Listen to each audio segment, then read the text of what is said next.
पूर्णमिदं पूर्णात् पूर्णमुदच्यते पूर्णस्य पूर्णमादाय पूर्णमेवावशिष्यते। ओम शांति शांति शांति।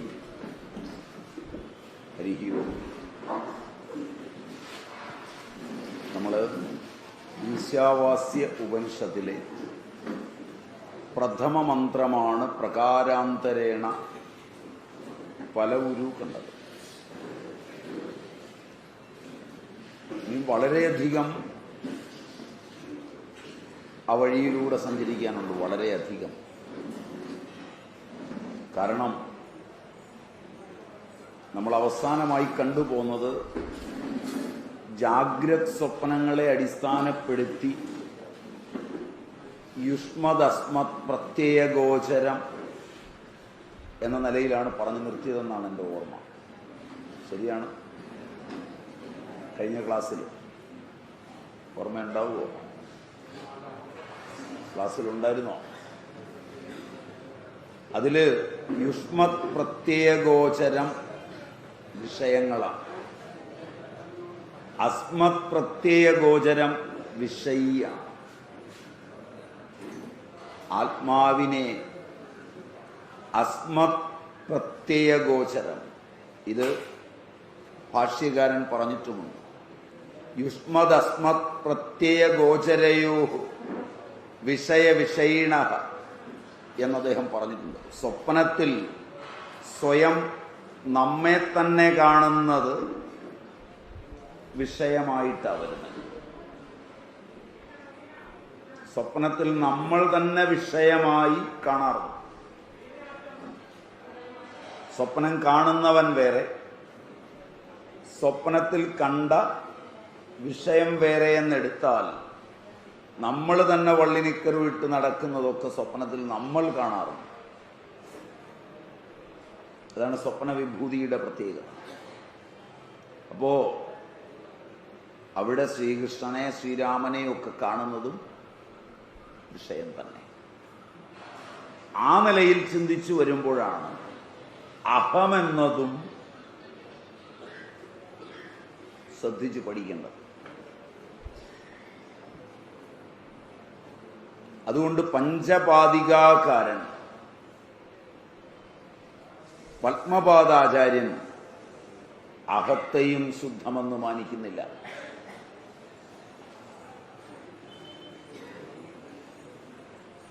ഞങ്ങൾ സ്വാമിജിമാരൊക്കെ വന്ന് പ്രഭാഷണമൊക്കെ നടത്തുമ്പോൾ നീ ആരാണ് എന്ന് പഠിക്കാനൊക്കെ പറയും.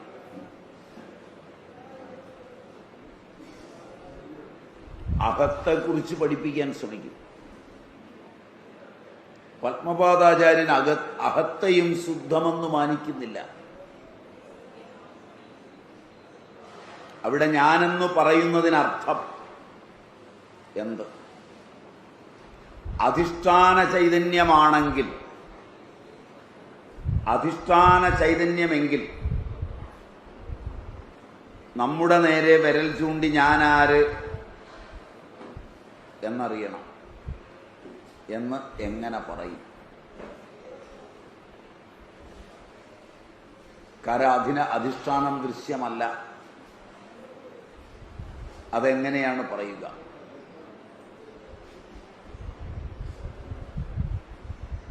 അദൃഷ്ടാദികളായ ആകാശത്തിന് നേരെ, ഈ കാണുന്ന ആകാശത്തിന് നേരെ വിരൽ ചൂണ്ടി ഇന്നതെന്ന് പറയാൻ പറ്റില്ല. അതുപോലെയാണ് സർവവ്യാപകമായ ചൈതന്യവും. ശരീരിയായിരിക്കുന്ന എൻ്റെ നേരെ വിരൽ ചൂണ്ടിയിട്ടാണ് ഞാനെന്ന് പറയുന്നത്. അതുകൊണ്ട് ആചാര്യ പത്മപാദർ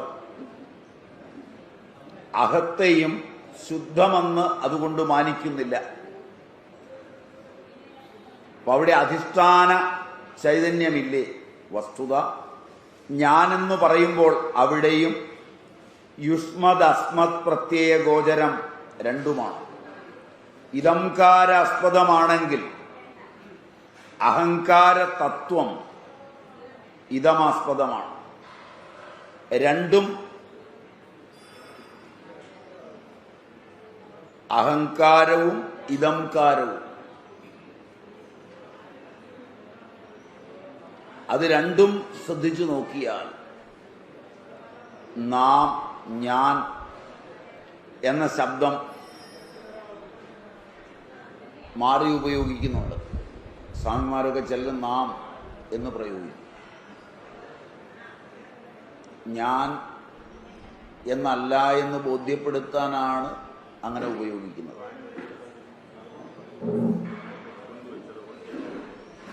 വേണമെന്നില്ല, ആയാലും കുഴപ്പമില്ല, രണ്ടും വിരോധമില്ല.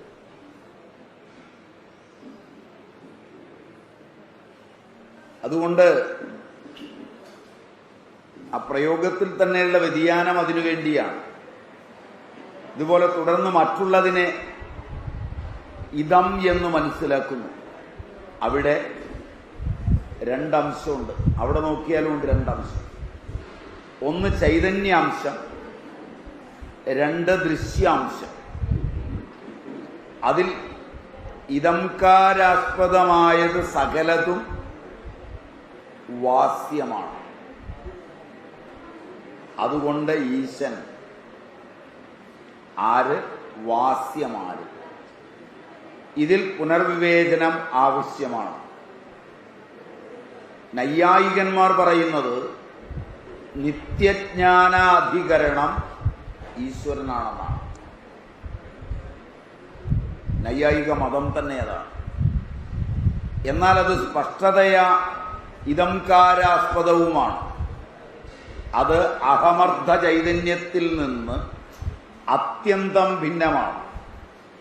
യോഗാചാരരതന്മാരാകട്ടെ ജ്ഞാനത്തിൻ്റെ തന്നെ ബാഹ്യാകാരം ഇതമർത്ഥം ഏവം അന്തരാകാരം അഹമർത്ഥം എന്ന് പറയുന്നു. നൈയായികന്മാരുടെ മതം നാം കണ്ടു, പലവരും കണ്ടു, പല ദിശകളിൽ കണ്ടു. ഇപ്പോൾ ഒരെണ്ണം കണ്ടു.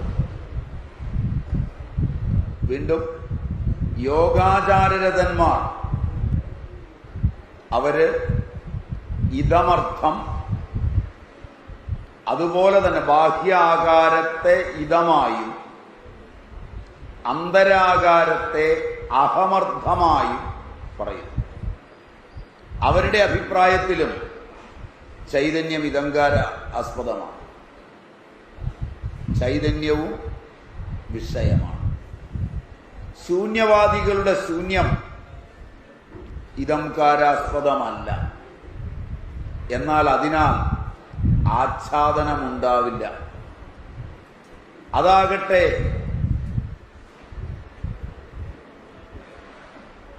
രാജാവിൻ്റെ കാര്യം പോലെയാണ്. ഇന്ദ്രന്റെ വസ്ത്രം ധരിച്ച രാജാവിൻ്റെ കാര്യം പോലെ എന്നാണ് ഉപമിക്കുന്നത്. അപ്പൊ ഈ നിലയിൽ എന്തെല്ലാം ഇതമർത്ഥമായി കാണപ്പെടുന്നുണ്ടോ ജഗത്തിൽ, അതെല്ലാം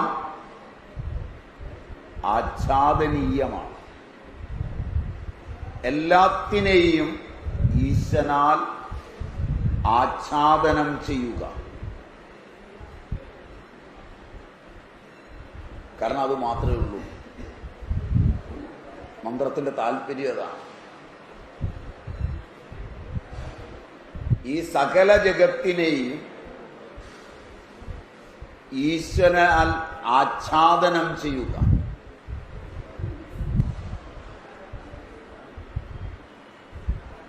പൊതിയുക, മൂടുക.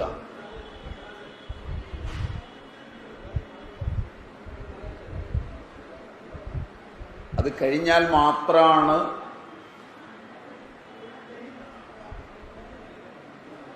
പാലിക്കാൻ കഴിയുക, ആത്മാവിനെ പാലിക്കാൻ കഴിയുക. കുഞ്ചീധ പാലയേധ, അതിലേക്ക് പോകുന്നതിനാണ് നമ്മൾ ഈ വ്യാഖ്യാനം എല്ലാം നോക്കുന്നത്, വ്യത്യസ്തങ്ങളായ. ഇതിന് കാരണം കർമ്മതലങ്ങളിൽ മനസ്സ്, വാക്ക്, ശരീരമെന്ന് മൂന്നുണ്ട്.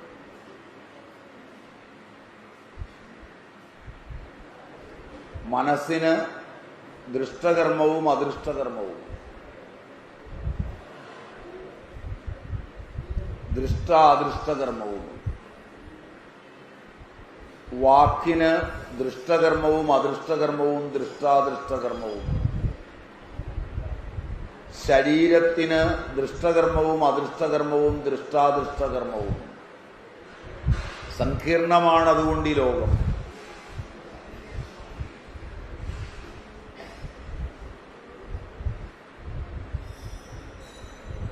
യഥാർത്ഥത്തിൽ ഒരു കർമ്മവും നടക്കുമ്പോൾ അറിയുന്നില്ല, അറിയുമ്പോൾ നടക്കുന്നില്ല.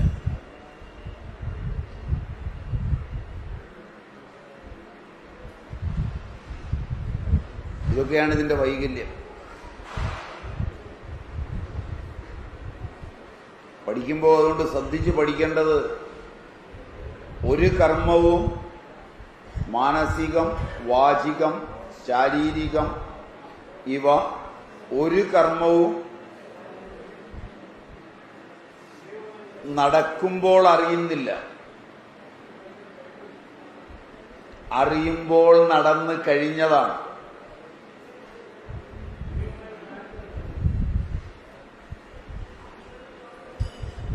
ഇതാണ് ഈ ലോകത്തിൻ്റെ രഹസ്യം.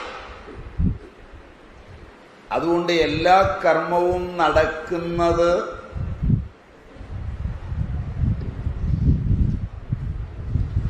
പ്രഭുവായ ഈശ്വരനിലാണ്.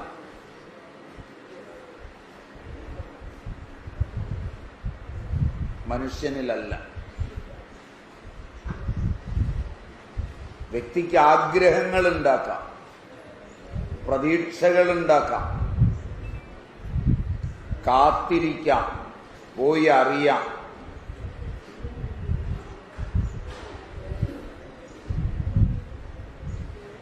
കർമ്മങ്ങളെ ചെയ്യാം, അതിനൊക്കെ അധികാരമുണ്ട്.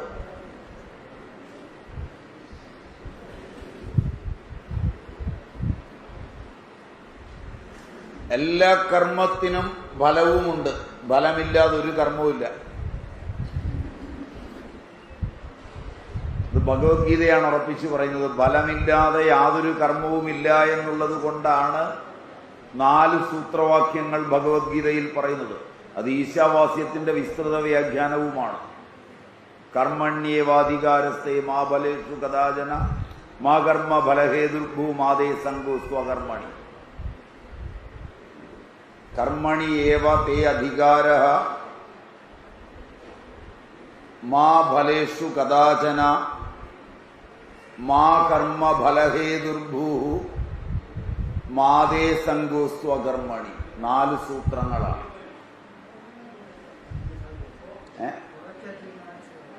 4 സൂത്രങ്ങളാണ്, വൈദിക സൂത്രങ്ങളാണ്. ഒന്ന്, കർമ്മണി ഏവ തേ അധികാരഃ. നിനക്ക് കർമ്മത്തിൽ മാത്രമേ അധികാരമുള്ളൂ. 1-ാം സൂത്രമാണ്. മാ ഫലേഷു കദാചന. ഫലത്തിൽ നിനക്കൊരിക്കലും അധികാരമില്ല.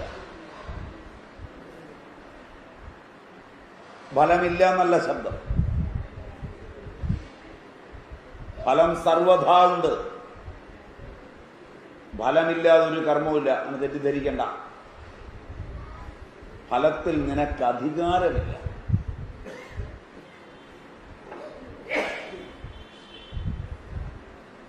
മാ ഫലേഷു കദാചന. നീ കർമ്മഫലത്തിന് ഹേതുവാകരുത്. മാ കർമ്മ ഫലഹേതുർഭൂഃ. എന്നാൽ നീ കർമ്മം ചെയ്യാതെയും ഇരിക്കരുത്.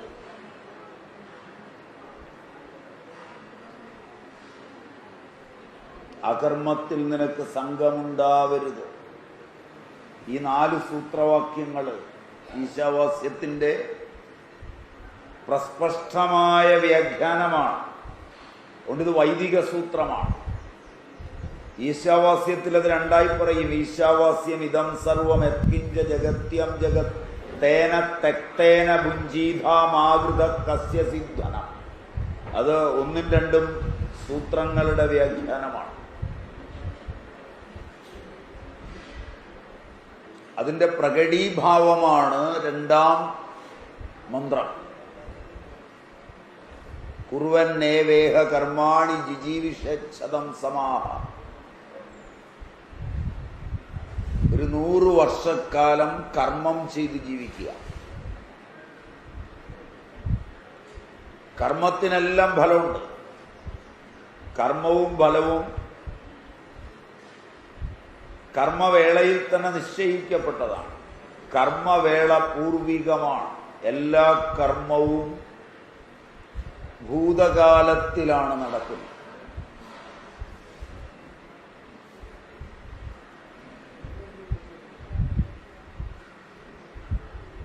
എല്ലാം നടന്നു കഴിഞ്ഞതാണ്. നടക്കാനിരിക്കുന്ന കർമ്മമില്ല, നടന്നുകൊണ്ടിരിക്കുന്ന കർമ്മവുമില്ല.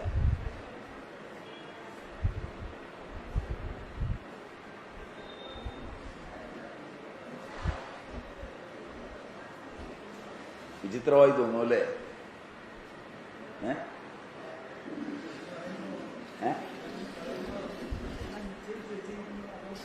അങ്ങനെയല്ല. വ്യഷ്ടി ഉൾപ്പെടുന്ന കർമ്മവും വ്യഷ്ടി മനസ്സ് സമഷ്ടിയിൽ വിലയം പ്രാപിച്ച കർമ്മവും പണ്ടേ നടന്നു കഴിഞ്ഞതാണ്. അജ്ഞാനം കൊണ്ട് അറിഞ്ഞില്ല എന്ന് മാത്രമേ ഉള്ളൂ. ഇപ്പോഴാണ് പോയി അറിയുന്നത്.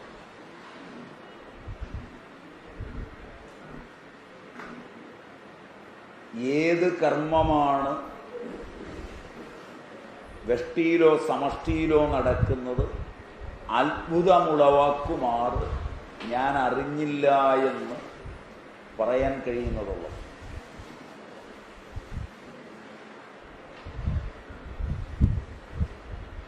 വ്യഷ്ടി ഭാവനയും സമഷ്ടി പരിഗണനയും വന്ന് സമഷ്ടി മനസ്സിൽ വിരാട്ടിലും ഹിരണ്യഗർഭനിലും പൂർണ്ണമായി നടന്നു കഴിഞ്ഞ് സംവത്സരങ്ങൾക്ക് ശേഷം നിങ്ങളുടെ അനുഭവത്തിലേക്ക് പ്രായോഗികമായി കാണും വിധം അതെത്തുമ്പോഴാണ് നിങ്ങൾ അറിഞ്ഞില്ല എന്ന് പറഞ്ഞ് അത് അനുഭവിക്കാൻ പോകുന്നത്. സത്യത്തിൽ അത് അനുഭവിക്കുകയും അതിൻ്റെ വേവലാതികൾ നേരത്തെ ഉൾക്കൊള്ളുകയും ചെയ്തതുകൊണ്ടാണ് ആ കർമ്മം നടക്കുമ്പോഴും നിങ്ങൾക്ക് ജീവിച്ചിരിക്കാൻ പറ്റുന്നത്.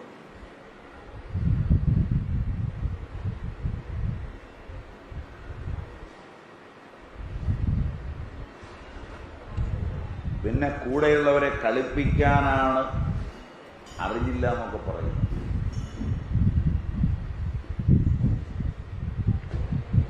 ഏത് കർമ്മമാണ് സമഷ്ടിയുടെ പ്രതീക്ഷയ്ക്ക് വിപരീതമായി സംഭവിക്കുന്നത്?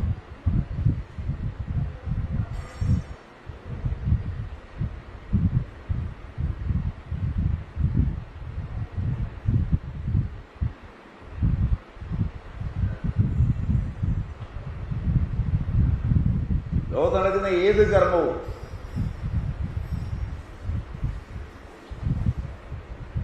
ഏതാണ്ട് ഒട്ടെല്ലാ കർമ്മവും അങ്ങനെ സംഭവിക്കും എന്ന് അറിയാവുന്നത് കൊണ്ട് നിങ്ങളെടുക്കുന്ന മുൻകരുതലുകൾ തന്നെ അത് സംഭവിച്ചു കഴിഞ്ഞു എന്ന ഒരു അറിവിൽ നിന്നാണ്.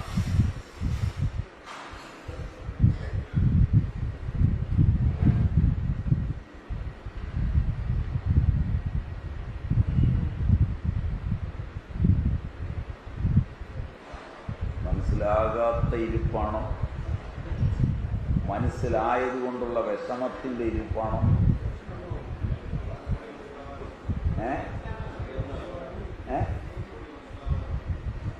ഉണ്ടോ? സത്യമാണോ? നിങ്ങൾ ഏത് കാര്യമാണ് ഇന്ന പോലെ വരും, അങ്ങനെ വന്നുകൂടാ എന്ന് പ്രതീക്ഷിച്ചല്ലേ നിങ്ങളുടെയും നിങ്ങളുടെ ഭരണാധികാരികളുടെയും നിങ്ങളുടെ ന്യായാസനങ്ങളുടെയും ഒക്കെ മുൻകരുതലുകൾ. 30 അടിക്ക് മുകളിലുള്ള എല്ലാ കെട്ടിടത്തിനും ഫയർ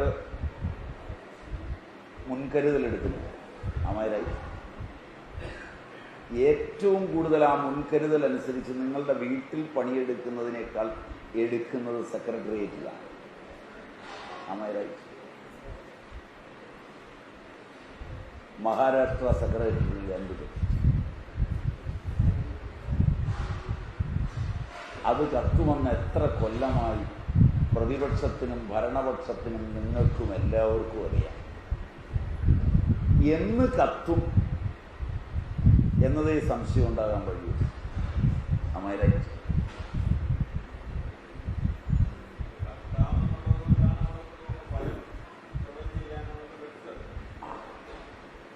കത്താം എന്നല്ല, നിങ്ങളുടെ മനസ്സിൽ കത്തിക്കഴിഞ്ഞതുകൊണ്ടാണ് വെച്ചത്. കത്തിയിട്ട് വെക്കുമ്പോൾ കത്തൽ തടയാൻ പറ്റുമോ? ഞാൻ കുറച്ച് കടത്തിയാ ചോദിക്കും. ഭാവനാ സാമ്രാജ്യത്തില്, പ്രതീക്ഷയില്, സ്വപ്നത്തില്, ഹിരണ്യഗർഭനില് ഇത് സംഭവിച്ചു കഴിഞ്ഞു. ഹിരണ്യഗർഭനിൽ വിലയം പ്രാപിക്കുന്നതാണ് വിരാട്ടെങ്കിൽ, നിങ്ങളുടെ സ്വപ്നം സൂക്ഷ്മവും നിങ്ങളുടെ ജാഗ്രത് സ്ഥൂലവുമാണെങ്കിൽ, സ്വപ്നത്തിൽ നിങ്ങളുടെ ജാഗ്രത് വിലയം പ്രാപിക്കുമെങ്കിൽ, സ്വപ്നത്തിൽ നടന്നു കഴിഞ്ഞു എന്ന് പറഞ്ഞാൽ അതല്ലേ നടന്നു കഴിഞ്ഞത്? ജാഗ്രത്തിൽ ഇനി അനുഭവിച്ച പോലെ.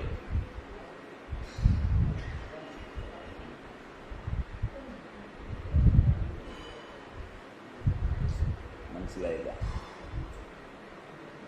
നിങ്ങളുടെ രോഗങ്ങൾ അതിപ്പോ വന്നതല്ല, നിങ്ങളുടെ സ്വപ്നത്തിൽ നേരത്തെ വന്നതാണ്. അവിടെ ആവിർഭവിച്ചു കഴിഞ്ഞു. ഇനി ഇന്ന് പോയൊരു ഡോക്ടറെയും കൂടെ കണ്ട് ഇതാണെന്ന് ഉറപ്പുവരുത്തിയാൽ മതി. നിങ്ങളുടെ സ്വപ്നത്തിൽ ആവിർഭവിച്ച് കഴിഞ്ഞ രോഗത്തിന് പേര് ഡോക്ടർ ഒന്ന് മാറ്റി പറഞ്ഞു എന്നിരിക്കട്ടെ, നിങ്ങൾ വേറെ ഡോക്ടറെ കാണാം.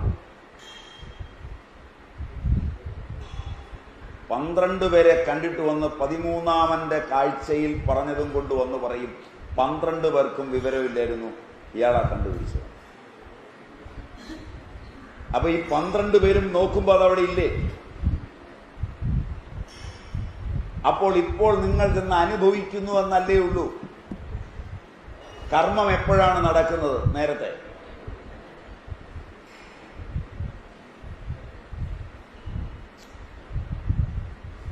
ഒന്നും നിങ്ങൾ വർത്തമാനത്തിലല്ല കാണുന്നത്, ഇതൊക്കെ ഭൂതകാലത്തിൽ നടന്നു കഴിഞ്ഞതാണ്.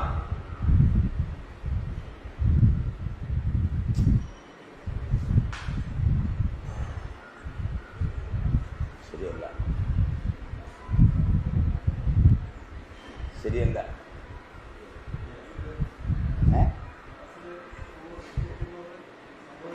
അന്നേരം തന്നെ സംഭവിച്ചു കഴിഞ്ഞു. അതാണ് സംഭവിച്ചുകൊണ്ടിരിക്കുന്നത്.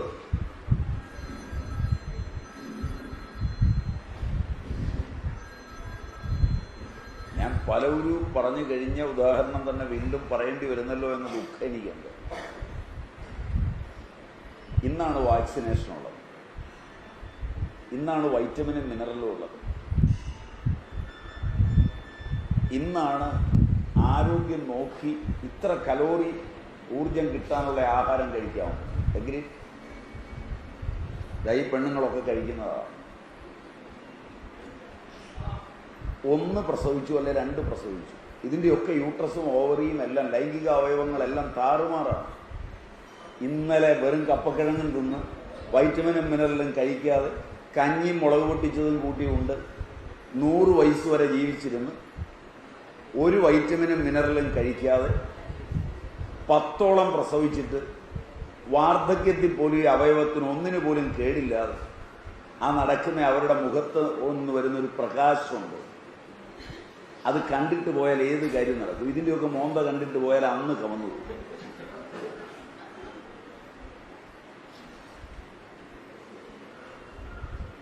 ഇടും കൈയാണോ?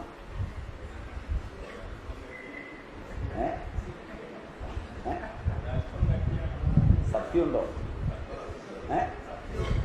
സത്യമുണ്ടോ? സത്യമുണ്ടോ ചോദിച്ചാൽ കട്ടിയാണെന്ന് ഞാനും സമ്മതിക്കും. എന്താ പറ്റുന്നത്? സ്വപ്നങ്ങളാ മുഖത്ത് കാണും. അവിടെ ചാല് കീറി കിടക്കുന്നതെല്ലാം വികൃതമായതെല്ലാം ആ മുഖത്തിൻ്റെ പ്രസരിപ്പും. അവരൊക്കെ 3ഉം 4ഉം ബ്യൂട്ടി പാർലറിൽ പോയി അടിക്കാവുന്നിടത്തോളം കുഴച്ച് മുഖത്ത് അടിച്ചിട്ടാണ് വന്നിരിക്കുന്നത്. എന്നിട്ടാണ് കണ്ടാൽ പട്ടി കഞ്ഞിവെള്ളം കുടിക്കില്ല. എന്താ ചിരിക്കുന്നത്?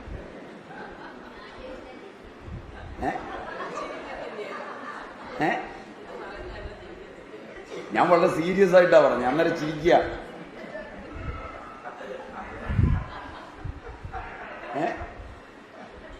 വളരെ സീരിയസ് ആയിട്ട് ദേഷ്യപ്പെട്ടാ ഞാൻ പറഞ്ഞു.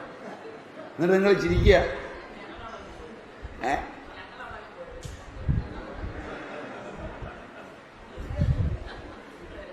നുണയാണോ ഞാൻ പറഞ്ഞത്?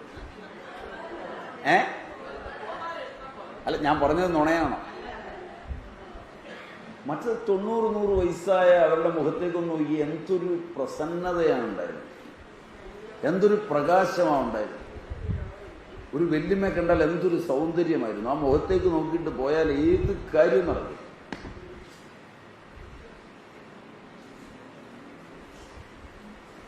അതിന് കാരണം എന്താ? അവരുടെ മുഖത്ത് അത് എഴുതി വെച്ചിട്ടുണ്ട്, നടക്കുന്ന കഴിഞ്ഞു വന്നു, നീ പോയാൽ മതി, അനുഭവിച്ചിട്ട് ഇങ്ങനെ വന്നാൽ മതി. പഴയ തലമുറയിൽ പോസിറ്റീവായിട്ടുള്ള അനുഭവം കഴിഞ്ഞാണ് അവരുടെ മുഖം ഇരിക്കുന്നത്. മനസ്സിലായില്ല? ഇതൊരു കൊച്ചിന് ചെറിയൊരു പനി വന്നാൽ ലുക്കീമിയയാണ് എന്ന് തീരുമാനം കഴിഞ്ഞിട്ട് ആ കൊച്ചിനെ എടുത്ത് ആശുപത്രി, ഇനി അത് അനുഭവിച്ചുകൊണ്ടിരിക്കും പോന്നാൽ മതി.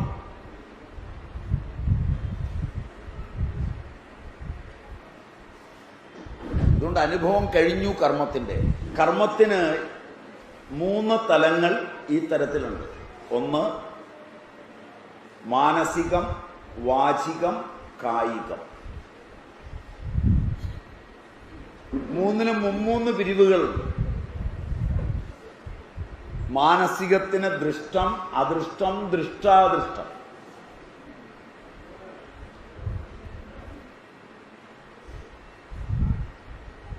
വേദങ്ങളൊക്കെ പഠിക്കുക, ചൊല്ലുക, സ്തോത്രങ്ങളൊക്കെ ചൊല്ലുക, അതൊക്കെ അദൃഷ്ടകർമ്മങ്ങളാണ്. അതിൻ്റെ ഫലം പ്രത്യക്ഷമല്ല. മനസ്സിലായില്ല? പ്രത്യക്ഷത്തിൽ അറിയാൻ പറ്റില്ല. ഫലം അറിയാനുണ്ട് പ്രത്യക്ഷത്തിൽ, പക്ഷെ അത് ഇന്നുകൊണ്ടാണെന്ന് യുക്തി കൊണ്ട് സമർത്ഥിക്കാനാവില്ല. ഞാൻ ചൊല്ലിയിട്ട് അത് കിട്ടിയതെന്ന് പറയാൻ പറ്റില്ല. അനുമാനിക്കാം.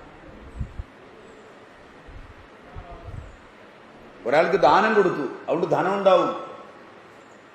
പ്രത്യക്ഷത്തിൽ കാണുന്നത് ധനം പോകുന്നതാകാണ്. മനസ്സിലായില്ല? അതുകൊണ്ട് അത് അദൃഷ്ടകർമ്മമാണ്. അത് കായികമായ അദൃഷ്ടകർമ്മമാണ്. അമ്മയുടെ കാല് തിരുമ്മി, അമ്മയുടെ സ്വത്ത് നമുക്ക് എഴുതി തന്നു, അത് ദൃഷ്ടമാണ്. മനസ്സിലായില്ല? അമ്മയുടെ അനുഗ്രഹം കിട്ടി, അത് അദൃഷ്ടമാണ്. അപ്പോൾ അത് ദൃഷ്ടാദൃഷ്ടകർമ്മമാണ്. ദൃഷ്ടവും അതിലുണ്ട്, അദൃഷ്ടവും അതിലുണ്ട്. ഇത് വാചികമായ ദൃഷ്ടകർമ്മമുണ്ട്, വാചികമായ അദൃഷ്ടകർമ്മമുണ്ട്, വാചികമായ ദൃഷ്ടാദൃഷ്ടകർമ്മമുണ്ട്. മാനസികമായ ദൃഷ്ടകർമ്മമുണ്ട്, മാനസികമായ അദൃഷ്ടകർമ്മമുണ്ട്, മാനസികമായ ദൃഷ്ടാദൃഷ്ടകർമ്മമുണ്ട്. ഇതൊക്കെ ഉൾപ്പിരിവുകളാണ്. ഇതെല്ലാം സമഷ്ടിപൂർവകമായ ഒന്നിൽ നമ്മുടെ ബോധം അർപ്പിച്ച് പൂർവമായി നടന്നിരിക്കുകയാണ്. നടന്നിരിക്കുന്നത് കൊണ്ട് ആ ഈശനാൽ ആച്ഛാദിതമാക്കി കണ്ടാൽ യാതൊരു ദുഃഖത്തിനും ഇവിടെ അവകാശമില്ല.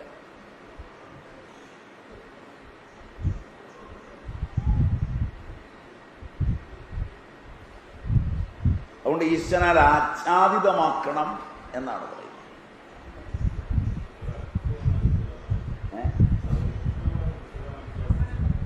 എല്ലാ കർമ്മത്തിൻ്റെയും അധികാരം, കർമ്മം ചെയ്യാനുള്ള അധികാരമേ നമുക്കുള്ളൂ.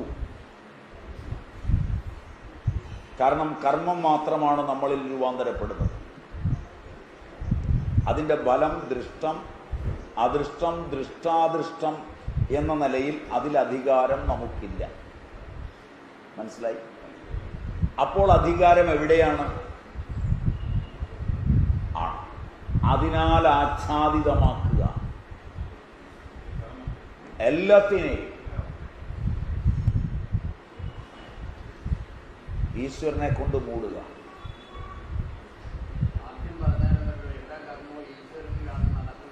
അതെ,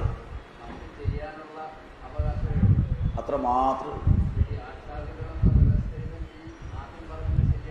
അതെ, ആദ്യം പറഞ്ഞത് മനസ്സിലായാൽ ശരിയാകും. മനസ്സിലായില്ലെങ്കിൽ വൈദികി ശ്രുതി നമ്മോട് പറയുന്നത് ഈശ്വരനാൽ ഇതിനെ മുഴുവൻ ആച്ഛാദിതമാക്കുക, അതങ്ങ് ബോധ്യപ്പെടുക.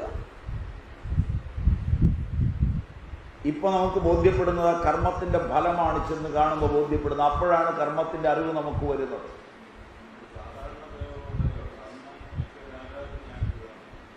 അങ്ങനെയും പറയാം, ആ ദിശയിലും വ്യാഖ്യാനിക്കാം. നമ്മളിത് അനേക രീതിയിൽ വ്യാഖ്യാനിച്ചു വരുമ്പോൾ ഒരു ദിശയിൽ ഓരോ ദർശനങ്ങളും വെച്ച് കൂട്ടിക്കൊണ്ടിരിക്കുകയാണ്.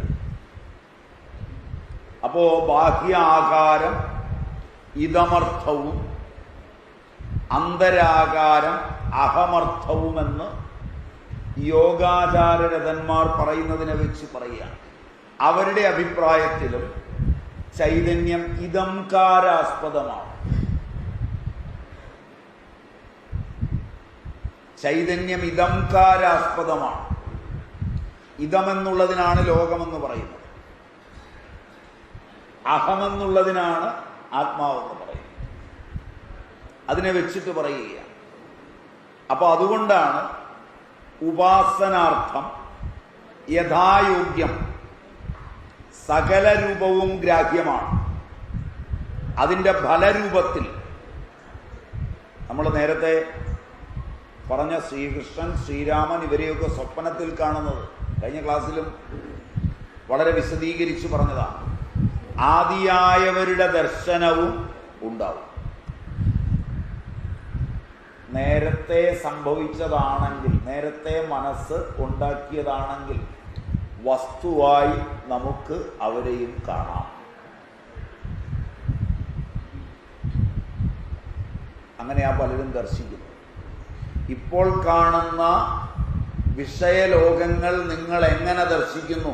അത് നേരത്തെ നിങ്ങളുടെ മനസ്സ് രൂപാന്തരപ്പെടുത്തി സമഷ്ടിയിൽ അർപ്പിച്ച് സമഷ്ടി പരിഗണന തന്ന് നിങ്ങൾ അനുഭവിക്കുകയാണ്. അല്ലാതെ അവിടെ ഉണ്ടാവുകയല്ല, അത് നേരത്തെ ഉണ്ടായിക്കഴിഞ്ഞു.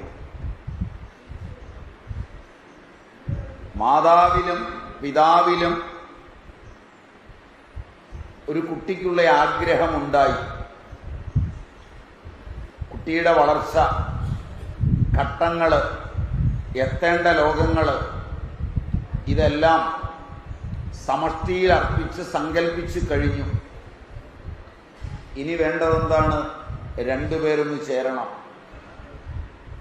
അറിയണം ഇതാണ് എൻ്റെ കുട്ടി. ഇത്രയേ ഉള്ളൂ. ബാക്കിയൊക്കെ അവിടെ റെഡിയായിട്ടിരിക്കുകയാണ്. സമഷ്ടിയുടെ കോടരത്തിനുള്ളിൽ കുട്ടി റെഡിയായിരിക്കുകയാണ്.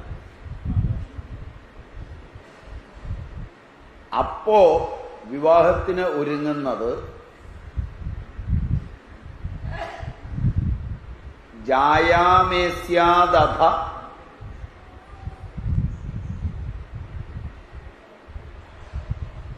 പ്രജായേയ, പ്രജയ്ക്കു വേണ്ടിയാണ് വിവാഹം കഴിഞ്ഞത്. പണ്ട്, ഇന്നല്ല. മനസ്സിലായോന്നറിയില്ല. അപ്പം അതുകൊണ്ട് അവിടെ പ്രജ റെഡിയാണ്. ഒരാശുപത്രിയിലും പോകണ്ട, ഒരു ഡോക്ടറെയും കാണണ്ട. ഇത് പെൺകുട്ടിക്ക് പ്രജ വേണ്ട, ശല്യമായി പ്രസവമൊക്കെ. ആൺകുട്ടിയും പറഞ്ഞു പ്രജ വേണ്ട, നമുക്ക് രണ്ടുപേർക്കും തുള്ളിക്കളിച്ച് നടന്നാൽ മതി, താമനയ്ക്ക് എന്തിനാ പ്രജ?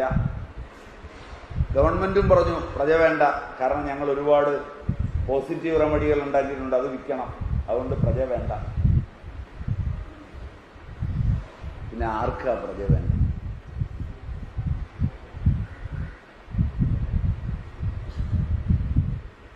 അപ്പോഴാണ് കച്ചവടക്കാരായ ഡോക്ടർമാർക്ക് പ്രജ വേണ്ടത്. അത് ഇവരുടെ രണ്ടുപേരുടെയും പ്രജ വേണമെന്നൊന്നും നിർബന്ധമില്ല. മനസ്സിലായില്ല? ആരുടെയെങ്കിലും ഏതെങ്കിലും എവിടെ നിന്നെങ്കിലും ഉള്ളത് മതി. അപ്പോഴായി വൈകല്യമൊക്കെ ഉണ്ടാകുന്നത്. ആത്മഭൂവിൽ പഠിക്കുമ്പോൾ, ഉപാസനാർത്ഥം പഠിക്കുമ്പോൾ പഠിക്കണം, ആ സങ്കല്പം അവിടെ സൃഷ്ടമല്ല, അവിടെ ഡോക്ടറുടെ തലച്ചോറിലേ സൃഷ്ടമായിട്ടുള്ളൂ.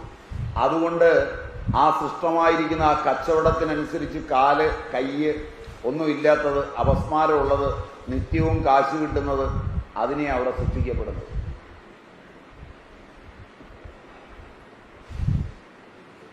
പൂർണ്ണതയുള്ളതിനെ സൃഷ്ടിക്കണമെങ്കിൽ അച്ഛനമ്മമാരുടെ അന്തർഗതങ്ങളിൽ നിന്ന് സൃഷ്ടിക്കണം.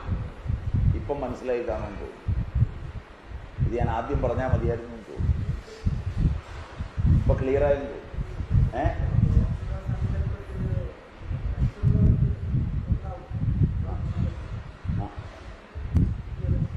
പിന്നെ തീർച്ചയായും അങ്ങനെയല്ലേ ഇപ്പൊ ഉണ്ടാക്കുന്ന IU XU ഒക്കെ അതല്ലേ. സങ്കല്പം സമഷ്ടിയിൽ ചെന്ന് കഴിഞ്ഞാൽ കുട്ടിയോ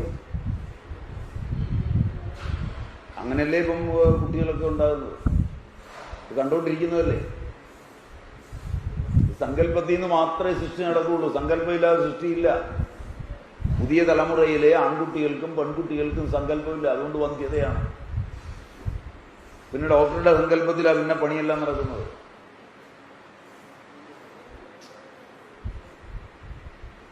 ശരിയല്ല, ശരിയല്ല. നേരിട്ട് നിങ്ങൾക്ക് കാണാവുന്ന കാര്യമില്ലേ? ഇതെന്താ ഞാൻ ഉണ്ടാക്കി പറയുന്നതാണ്. അപ്പൊ അവിടെ കുട്ടി ജനിക്കുന്നില്ല, സങ്കല്പമില്ല.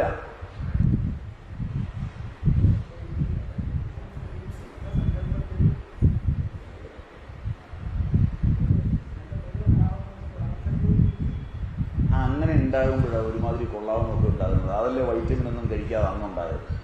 ഇനി ഇതെല്ലാം കഴിച്ചിട്ടുണ്ടാകുന്നതെല്ലാം ഒരുമാതിരി പരുവത്തിലുണ്ട്. രാവിലെ മുതൽ ഇവിടെ നോക്കി എടുത്തുകൊണ്ട് വരുന്നതിനെല്ലാം കണ്ടാൽ ഒരുമാതിരി കൊള്ളാവുന്ന തറവാട്ടിൽ നിന്നല്ലേ ഇതിനെയൊക്കെ എടുത്തുകൊണ്ടിരുന്നത്. ഇതിൻ്റെയൊക്കെ തള്ളയും തള്ളയുടെ തള്ളയൊക്കെ 10ഉം 12ഉം പ്രസവിച്ചതല്ലേ. എത്ര സുന്ദരമായി ഓടി നടക്കുന്നതിനെ പ്രസവിച്ചു. എന്താ ഇതൊക്കെ ഓടി നടക്കുന്നതിനെ പ്രസവിക്കാത്തത്?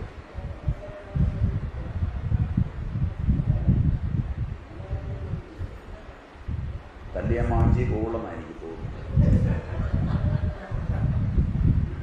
പക്ഷെ പറഞ്ഞത് സത്യമല്ലേ? പറഞ്ഞത് സത്യമല്ലേ? എന്തുമാത്രം തിന്നുകൂട്ടുന്നു, എത്ര ആഡംബരത്തിൽ നടക്കുന്നു, എത്ര വിദ്യാഭ്യാസമുണ്ട്, എന്നിട്ട് എത്ര ഡോക്ടർമാരുടെ സഹായം, എത്ര ഫാർമസിസ്റ്റുകളുടെ സഹായം, എന്തുമാത്രം മരുന്നുകൾ, ഇതെല്ലാം ഉണ്ടായിട്ട് എന്താ ഇത്രയും വൈകല്യമുള്ളതിനെല്ലാം വരുന്നത്? സങ്കല്പം വൈകല്യമാണ്. എന്താ സംശയം?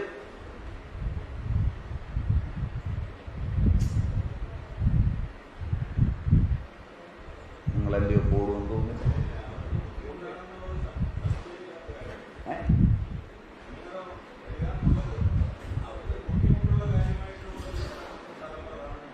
അതുകൊണ്ട് അവരുടെ സമഷ്ടിയിലേക്ക് അവർ ബുദ്ധിമുട്ട് അർപ്പിച്ചിട്ട് അച്ഛനും അമ്മയുമായി അഡ്ജസ്റ്റ് ചെയ്യാൻ അച്ഛനെയും അമ്മയും കൂടി ഡോക്ടറെ കാണാൻ പോകും. ഡോക്ടറുടെ സങ്കല്പത്തിൽ പെടും. ഡോക്ടർക്ക് നിത്യവും പണം കാണും. അതുകൊണ്ട് അതിലൊന്നിന് കാല് കാണുകയില്ല, ഒന്നിന് കൈ കാണുകയില്ല, ഒന്നിന് തല കാണുകയില്ല, ഒന്നിന് തല ഒടിഞ്ഞു കിടക്കും, അതല്ലെങ്കിൽ ഒന്നിന് അപസ്മാരം ഉണ്ടാവും. അങ്ങനെയുള്ളതിനെ തന്നെ കിട്ടും. അപ്പൊ പിന്നെ ഇപ്പൊ ബുദ്ധിമുട്ട് തീർത്ത് മാറിയിട്ടുണ്ട്. ഇപ്പൊ ജീവിതം മുഴുവൻ ബുദ്ധിമുട്ടിയാണ്.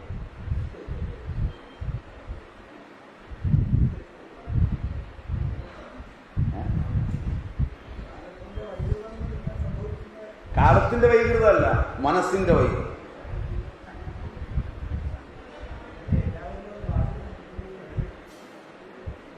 സമഷ്ടിയിലാണ് ഇത് സംഭവിക്കുന്നത്.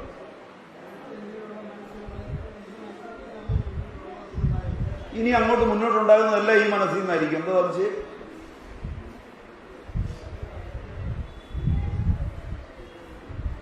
എനിക്ക് ശങ്കയൊന്നുമില്ല.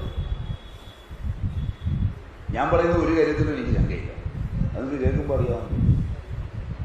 കേൾക്കുന്നത് നിനക്കുള്ള ശങ്കയൊക്കെ അത് മാറാൻ ഒരുപാട് സമയമെടുക്കും.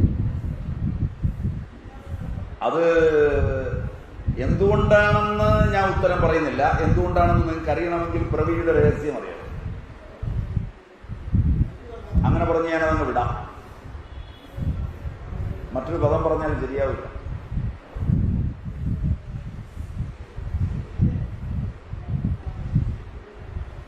ഇതൊക്കെ പിറവിയുടെ രഹസ്യത്തിൽ ബാധകമാണ്. പിറവി എന്ന് പറഞ്ഞാൽ എന്താണ് വിശ്വാസം?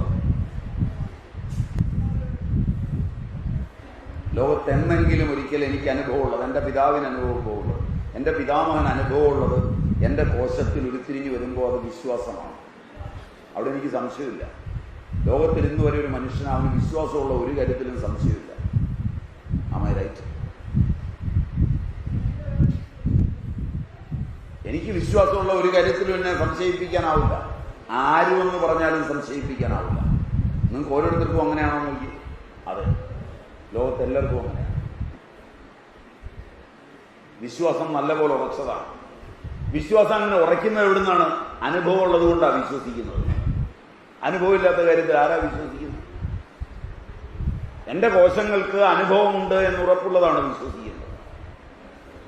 അനുഭവമില്ലാത്ത കാര്യങ്ങൾ ആരെങ്കിലും വിശ്വസിക്കുക?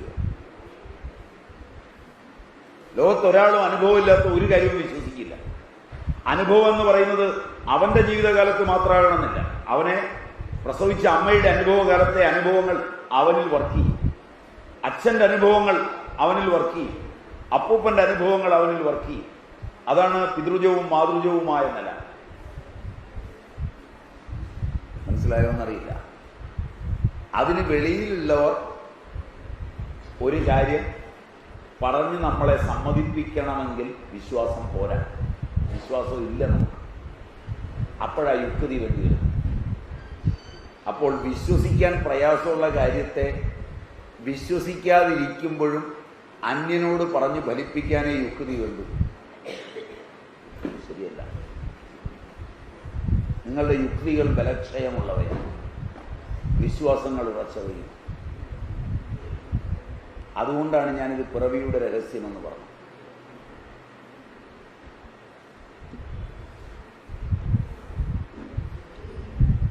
പലപ്പോഴും മനുഷ്യൻ ആടി ഉലയുന്നത് യുക്തിയുടെ രംഗവേദിയിലാണ്. വിശ്വാസമില്ലാത്ത യുക്തിയുടെ തലങ്ങളിൽ കാര്യങ്ങളെ സ്വീകരിക്കാൻ ഓടുമ്പോഴാണ് ഈ അപജയമെല്ലാം വന്നു ചേരുന്നത്.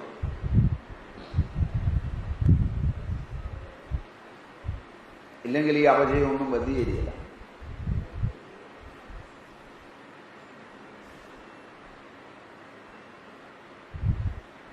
അതുകൊണ്ട് ശരിക്കും ആലോചിക്കും.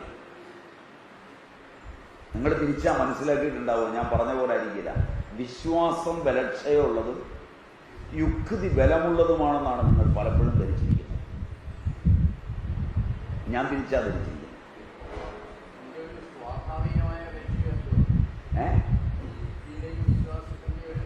അങ്ങനൊരു ദേഷ്യമൊന്നുമില്ല.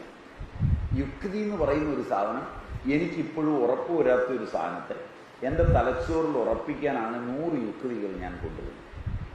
മറ്റത് കേൾക്കുമ്പോഴേ എനിക്ക് വിശ്വാസമായ കാര്യം, അനുഭവമായ കാര്യമാണ്. അത് വിശ്വസിക്കാൻ എനിക്ക് യുക്തിയൊന്നും വേണ്ട. കാരണം പകൽ പോലെ പ്രത്യക്ഷമാണ്. എനിക്ക് പകൽ പോലെ പ്രത്യക്ഷമായ ഒരു കാര്യത്തിന് യുക്തിയുടെ ആവശ്യമുണ്ട്. എനിക്ക് ആരെങ്കിലും വിശദീകരിച്ചു തരണം. പലപ്പോഴും നിങ്ങൾ കുടുംബ വഴക്കുകളൊക്കെ നോക്കിയാൽ അമ്മയൊന്ന് പറഞ്ഞു ഭാര്യയ്ക്ക് അത് സമ്മതമായി, അവൾക്ക് വേദനയുണ്ട്. പക്ഷെ നിങ്ങൾക്കൊരു സംശയമായി, നിങ്ങളുടെ അമ്മയെ അവൾ ഇഷ്ടപ്പെടുന്നില്ല. അതുകൊണ്ട് അമ്മ പറഞ്ഞത് സംശയം ജനിപ്പിച്ചുകൊണ്ട് തോന്നി നിങ്ങൾ യുക്തിപൂർവ്വം വിശദീകരിക്കാൻ പോകും. പിന്നെയാണ് അടിയും കലശവും നടക്കുന്നത്.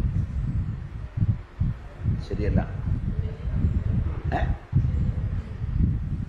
മറ്റതൊരു പെണ്ണിനോട് പറഞ്ഞതാണ്, ജീവിതാനുഭവത്തിൽ നിന്നാണ് പറഞ്ഞത്. അവൾക്കും ഉറപ്പാണ് ആ പറഞ്ഞത് സത്യമാണ്. അതിൽ നിങ്ങൾ കയറി ഇടപെടും പശവന്മാർ.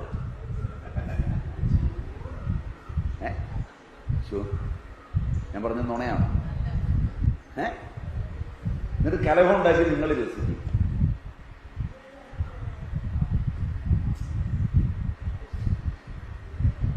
നിങ്ങൾ കുറെ യുക്തിയും കൊണ്ടില്ല. യുക്തിയാ വിശ്വാസമാണ് നിങ്ങൾ ധരിച്ചിരിക്കുന്നത്. വിശ്വാസത്തിൽ ഉറച്ചവൻ പറയുമ്പോൾ രണ്ടാമതൊന്നും ആലോചിക്കാതെ ആളുകൾ ചെയ്യും.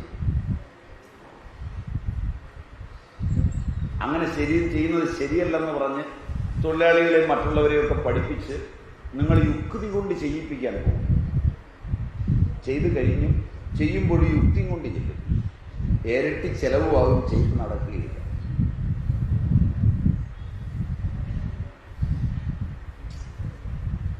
ശരിയല്ല. സമർത്ഥന്മാർ ലോകത്ത് ഒന്നും ചെയ്യുന്നത് ചെലവാക്കിയിട്ടല്ല,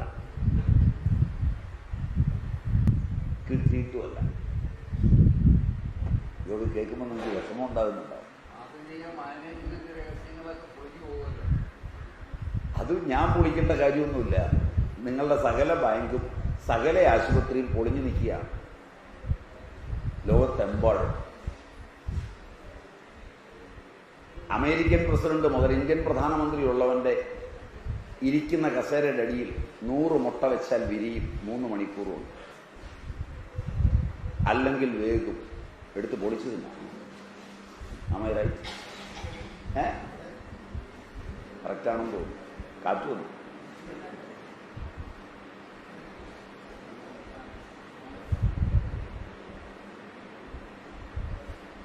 ശരിയാണോന്ന് ആലോചിച്ച് നോക്കും. അതിന് ഞാൻ പൊളിക്കണോ മാനേജ്മെന്റ് രീതിയിൽ? പൊളിഞ്ഞ് കുത്തുവാള എടുത്ത് നിൽക്കുക. മക്കളെയൊക്കെ MBAക്ക് വിട്ടവർ എത്ര പട്ടിണി കിടക്കേണ്ടി വരുമെന്ന് ഇപ്പൊ ആലോചിച്ച് വിഷമിച്ചുകൊണ്ടിരിക്കുക. കപ്പയ്ക്ക് കിടക്കാൻ വിട്ടിരുന്ന ഇതിനേക്കാൾ സുഖം ഉണ്ടാകുമായിരുന്നുവെന്ന് പറയുന്ന അവസ്ഥയിലേക്ക് വന്നുകൊണ്ടിരിക്കുക.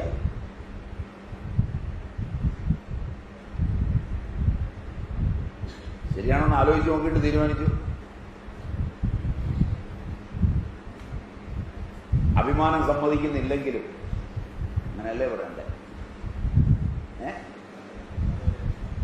അങ്ങനെയല്ലേ പറയണ്ടേ? അതുകൊണ്ട് എല്ലാം ഒരുമാതിരി പൊളിച്ചില്ല നിൽക്കുന്നു. മാന്ദ്യം ലോകം മുഴുവനായെന്ന് തോന്നുന്നു അല്ലേ? അപ്പൊ അതൊക്കെ കാരണം ഇതാണ്. നിങ്ങൾ വിഷയം അങ്ങനെ കൊണ്ടുപോയോണ്ട് അങ്ങനെ പറഞ്ഞു തന്നതാണ്. അത് തിരിച്ചു വന്നാൽ എങ്ങനെ നിങ്ങൾ സങ്കല്പിക്കുന്നുവോ അങ്ങനെയാണ് ഇതുണ്ടാകുന്നത്. അതിൻ്റെ ഭാഗമാണ് നിങ്ങൾ ശ്രീകൃഷ്ണനെ, ശ്രീരാമനെ ഒക്കെ കാണും. ആദിയായവരുടെ ദർശനവും ഉണ്ടാവും. അങ്ങനെ ഉണ്ടായാൽ സാധന ഉത്തരോത്തരം വളരുകയും ചെയ്യും. ഇടയ്ക്ക് അങ്ങനെ ഒരു ദർശനമൊക്കെ കിട്ടിയാൽ ആത്മീയ സാധനയ്ക്കൊരു തീഷ്ണത ഉണ്ടാവും. കുറെ കാലം മസിൽ പിടിച്ച് നോക്കി കണ്ടില്ലെങ്കിൽ, ഒന്നും കണ്ടില്ലെങ്കിൽ നിരാശ വന്ന് തെറ്റിട്ട് പോകും. മണിയടിയൊക്കെ നിർത്തും. ശരിയല്ല. ഒരുപാട് പേര് മണിയടി നിർത്തിപ്പോയിട്ടുണ്ട്.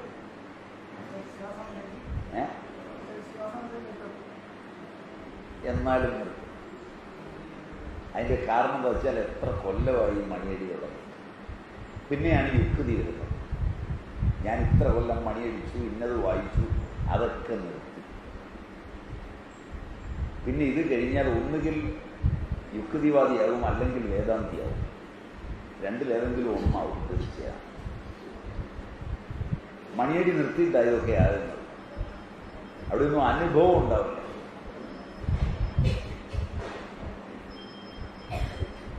മറ്റതൊരനുഭവം ഉണ്ടായാൽ അതിന് ഉറപ്പുണ്ടാവും.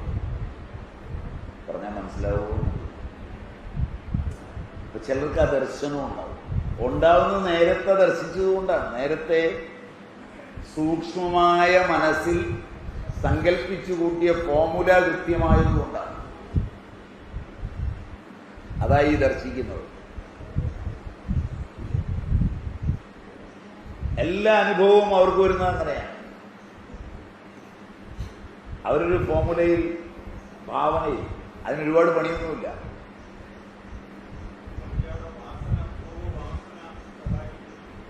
എല്ലാ അതിന് വിപരീതങ്ങളായ പൂർവവാസനകളെയും ഈ തദ് ആകാരമായ വാസന നിഷ്കാസനം ചെയ്യും.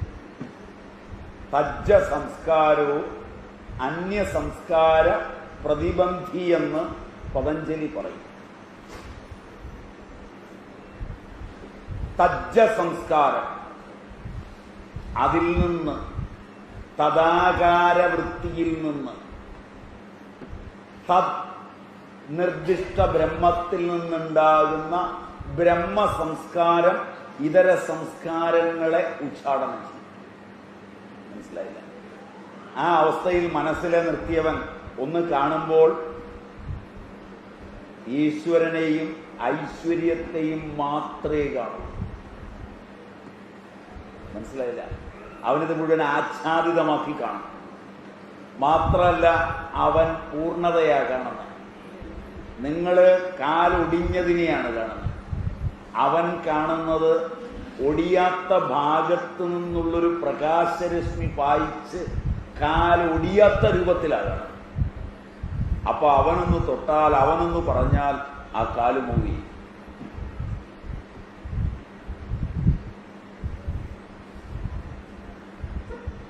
പറഞ്ഞാൽ മനസ്സിലാവുമെന്നറിയാം. രണ്ടു തരത്തിൽ കാണാം. ഒരു ഗ്ലാസ്സിൽ പകുതി പാല് വെച്ചാൽ നിങ്ങൾക്ക് കരയാൻ ഇഷ്ടം പോലെ സാധ്യതയുണ്ട്. എന്താ? പകുതിയേ പാലുള്ളൂ, പകുതി കാലിയാണ്. മനസ്സിലായില്ല? ഈ ഗ്ലാസിന്റെ പകുതി കാലിയാണ്, എനിക്ക് പകുതിയേ കിട്ടിയുള്ളൂ എന്ന് പറഞ്ഞ് കരഞ്ഞ് നേരം വെളുപ്പിക്കാം. ആ പകുതിയെ നോക്കി ഗ്ലാസ് നിറഞ്ഞിരിക്കുന്നു എന്ന്, ആ പകുതി നിറഞ്ഞാണ് എന്ന് സങ്കല്പിച്ച് തൃപ്തനുമാണ്. ഈ മനസ്സ് നിങ്ങളെ വിഷമിപ്പിക്കും. പാലല്ല വിഷമിപ്പിക്കും. പലപ്പോഴും കുടിച്ചാലും മിച്ചം വരികയും ചെയ്യും. മനസ്സിലായില്ല? പിടികിട്ടിയില്ല?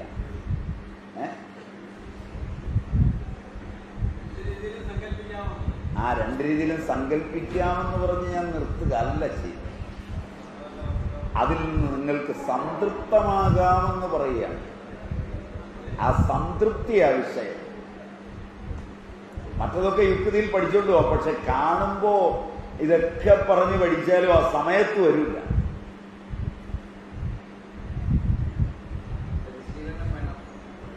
പരിശീലനം കൊണ്ട് നടക്കുക. സുഹൃതം വേണമെന്ന് പറയുന്നതാണ്.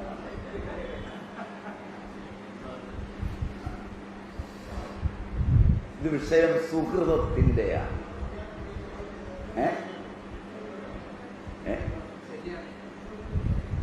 എനിക്കറിയുന്നതാണ്.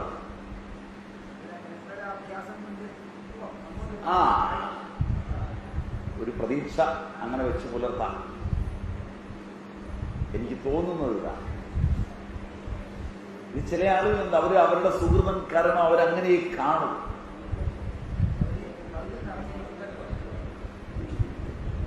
അങ്ങനെ കാണണം. അതാണ് ഇതിന്റെ പ്രത്യേകത. അപ്പൊ അതുകൊണ്ട് അവർ ഭാവിക്കുമ്പോൾ കാണും. അങ്ങനെ കണ്ടാൽ ഭഗവത് കൃപയുണ്ടാവും ഉത്തരോത്തരം സാധനയ്ക്ക്. എന്നാൽ അവിടെ പൂർണ്ണതയില്ല. അവിടെ നിന്നും മുമ്പോട്ട് പോകണം. അതിനെ അതുകൊണ്ട് അധിഷ്ഠാന ചൈതന്യത്തിന് വളരെ അടുത്താണ് എന്ന് ഈശ്വരൻ പറയും. അതിനെ അധിഷ്ഠാന ചൈതന്യത്തിന്റെ അടുത്താണ്, ചൈതന്യമല്ല. ഇതംകാരാസ്പദമായ കടപടാദികളുടെ എല്ലാം അധിഷ്ഠാനം ചൈതന്യമാണ്. ചൈതന്യമല്ലാതെ ഒന്നുമില്ല, എല്ലാം ചൈതന്യവത്താണ്. അതുകൊണ്ടാണ് ഈ ആയുർവേദ ആചാര്യന്മാര് ജഡം എന്ന പദാർത്ഥത്തെ പറയുന്നില്ല.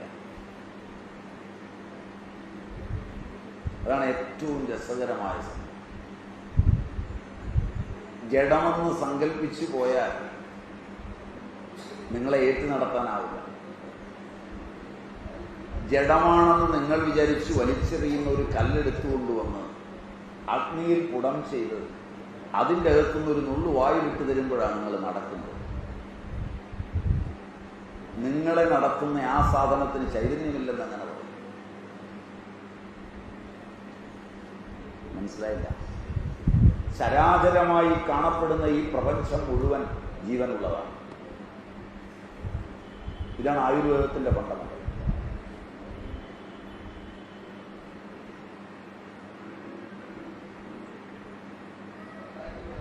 അതുകൊണ്ട് പദാർത്ഥങ്ങളെ ആയുർവേദം തിരിക്കുന്നത് രണ്ടായിട്ടാണ്: സേന്ദ്രിയം, അനീന്ദ്രിയം.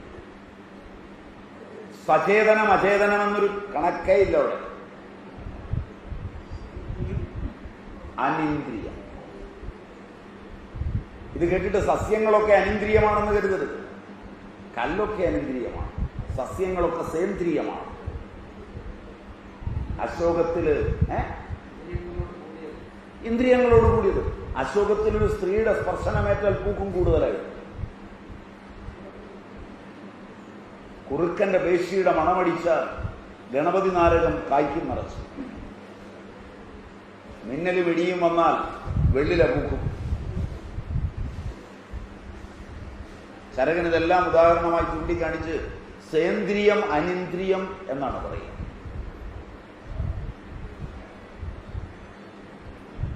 സചേതനം അചേതനം എന്നല്ല. മനസ്സിലായതെന്നറിയില്ല. ഞങ്ങൾ എടുത്തു തരുന്ന ഒരു പുകയറ, അത് നിങ്ങളുടെ നീരിനെ വറ്റിക്കാൻ, അത്രയും വീർത്തു വന്ന നീരിനെ വറ്റിച്ച് ലഘുവാക്കി ചുരുക്കണമെങ്കിൽ അവിടെ ചൈതന്യത്തിൽ പ്രവർത്തിക്കുന്ന വേറൊരു ചൈതന്യമാണോ? പറഞ്ഞാൽ മനസ്സിലായില്ല. അത് അനിന്ദ്രിയമാണ്, സേന്ദ്രിയമല്ല. ചൈതന്യം ഇല്ലെങ്കിൽ എങ്ങനെയാണ് ചൈതന്യത്തിൽ പ്രവർത്തിക്കുന്നത്? ഇങ്ങനെയൊക്കെ പറഞ്ഞാൽ നിങ്ങൾ പ്രാന്താണെന്ന് പറഞ്ഞേക്കും.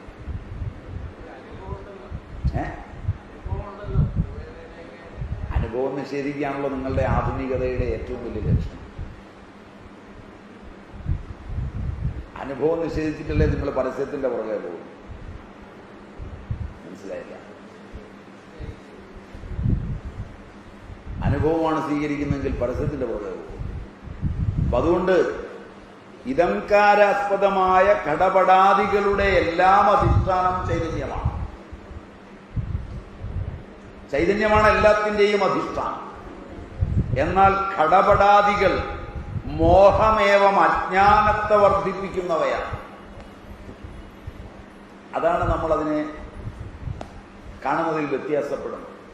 ഘടപടാദികളെല്ലാം മോഹിപ്പിക്കുന്നതാണ്.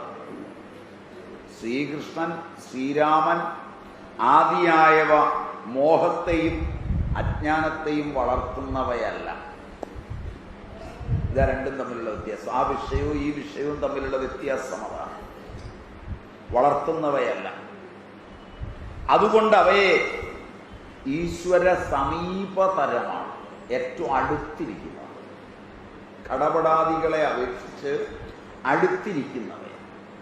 എന്തുകൊണ്ടെന്നാൽ ഈശ്വരാനുഗ്രഹം കൊണ്ടാണ് അദ്വൈത വാസന ഉണ്ടാകുന്നത്. അതാ ഞാൻ സുഹൃതം എന്ന് പറഞ്ഞു. ഈശ്വരാനുഗ്രഹാദേവ പുംസാം അദ്വൈത വാസന.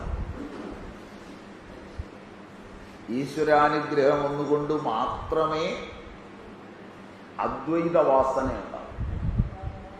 വിഷയവാസന ഉണ്ടാകാൻ ഇതാവശ്യമില്ല. വിഷയവാസന എപ്പോൾ വേണമെങ്കിൽ എവിടെ വെച്ചും ആർക്കും എപ്പോഴും ഉണ്ടാവാം. ആരെ വേണമെങ്കിൽ വിഷയത്തിലേക്ക് ഭ്രമിപ്പിച്ചു കൊണ്ടുപോകാം. എത്ര ക്ലാസ് കേട്ടാലും അദ്വൈത വാസന വന്നോണമെന്നില്ല. അതൊരു അനുഗ്രഹമാണ്. അത് ചിലർക്കുണ്ടാവും. ഉണ്ടായവൻ ആനന്ദം അനുഭവിക്കും. അത് കാണുന്നതും ഒരു ആനന്ദമാണ്. അങ്ങനെ ഉള്ളവനെ കാണുന്നതും കുറച്ചു നേരം കേൾക്കുന്നതും ഒക്കെ ഒരു ആനന്ദമാണ്. അനുഭവമാവില്ല. അനുഭവിക്കാൻ മനസ്സ് സമ്മതിക്കുകയില്ല. സ്വാമി അദ്വൈതിയൊക്കെ ആയിരിക്കുക. ഇടയ്ക്കിടയ്ക്ക് ഒന്ന് ഞാൻ കാണാം. ഞങ്ങൾ ഈ മോഹവലയത്തിലല്ലേ, ഞങ്ങൾ കുറെ കൂടെ മോഹിക്കാം. ഇടയ്ക്കൊക്കെ സ്വാമിയെയും മോഹിപ്പിക്കാൻ പറ്റുമോ എന്ന് ഞങ്ങളൊന്ന് പരീക്ഷിക്കുകയും. ശരിയല്ല? പലതും പഴമൊക്കെ സഹിക്കാം, പലതും കൊണ്ടാണ്. അത് ഒരുത്തൻ പറഞ്ഞു വിടും, കൊടുക്കുമ്പോൾ അവൻ നോക്കിയിരിക്കും ഇതിൽ മോഹിച്ചിട്ടുണ്ടോ, എന്നിട്ട് തിരിച്ചു വന്ന് രണ്ട് കൂട്ടരോടെ പറയും അത്ര മോഹം വിട്ടിട്ടില്ലെന്ന് തോന്നുന്നു, അടുത്ത തവണ പിടിച്ചാൽ വീഴുമെന്നാണ് തോന്നുന്നത്. ശരിയല്ല?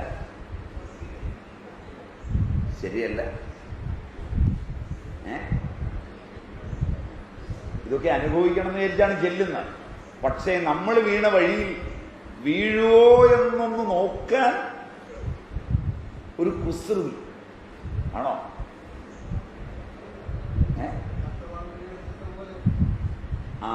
പക്ഷേ ചിലരുടെ അടുക്ക പറ്റൂല. അതിന് കാരണം എന്താ വെച്ചാൽ അവർ നിങ്ങൾ മോഹിക്കുന്നുവെന്ന് തോന്നുന്നതിനേക്കാൾ മോഹിച്ച പോലെ ആദ്യം തന്നെ നിങ്ങളെ അടിച്ചു വീഴിക്കും. അപ്പോഴാണ് കാരണം വെച്ചാൽ ഇവൻ മോഹിപ്പിക്കാൻ വേണ്ടി ചെറിയ സാധനമൊക്കെ കൊണ്ടുവരുമ്പോൾ ചോദിക്കും ഇത്രേ കൊണ്ടുവന്നുള്ളൂ എന്ന് ചോദിക്കും. പിന്നെ അവൻ ആ വഴിക്ക് പോവില്ല. ഏതായാലും നീ വന്നു, ഞാൻ ഏതായാലും ഇത്രയും കാലം ഇരുന്ന അനുഭൂതിയിൽ നിന്നൊക്കെ താഴേക്ക് വരാൻ നീ മോഹിച്ചു. അത് ഈ രണ്ട് പഴത്തിൽ വേണം. അവിടെ മോഹിക്കുകയാണെങ്കിൽ നേരാവണ്ണം മോഹിക്കാം. അതുകൊണ്ടൊരു കാര്യം ചെയ്യേ, നീ ഒരു 100 പശു, പിന്നെ വീട്ടിൽ നിന്റെ സുന്ദരികളായ മക്കളൊരു 4-5 പേരും ഒക്കെയായി വലിയൊരു ഗാർഹസ്ഥ്യം ഞാൻ നടത്തിക്കളയാം എന്ന മട്ടിൽ തോന്നിപ്പിക്കുമാറ് വർത്തമാനം പറഞ്ഞാൽ ഇവൻ പോയ വഴിയെ പുല്ലുകളില്ല.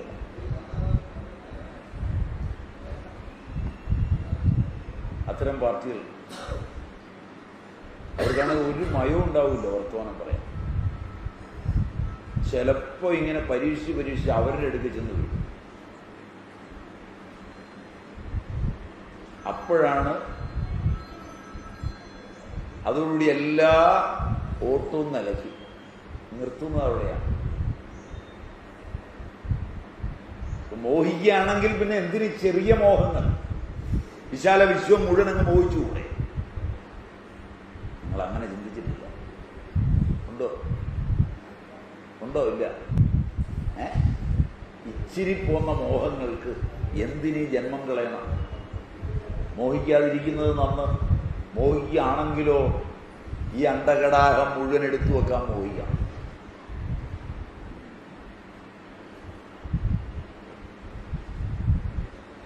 അല്ല, അല്പമാത്രം കിട്ടിയിട്ട് എന്ത് കാണിക്കാനാണ്?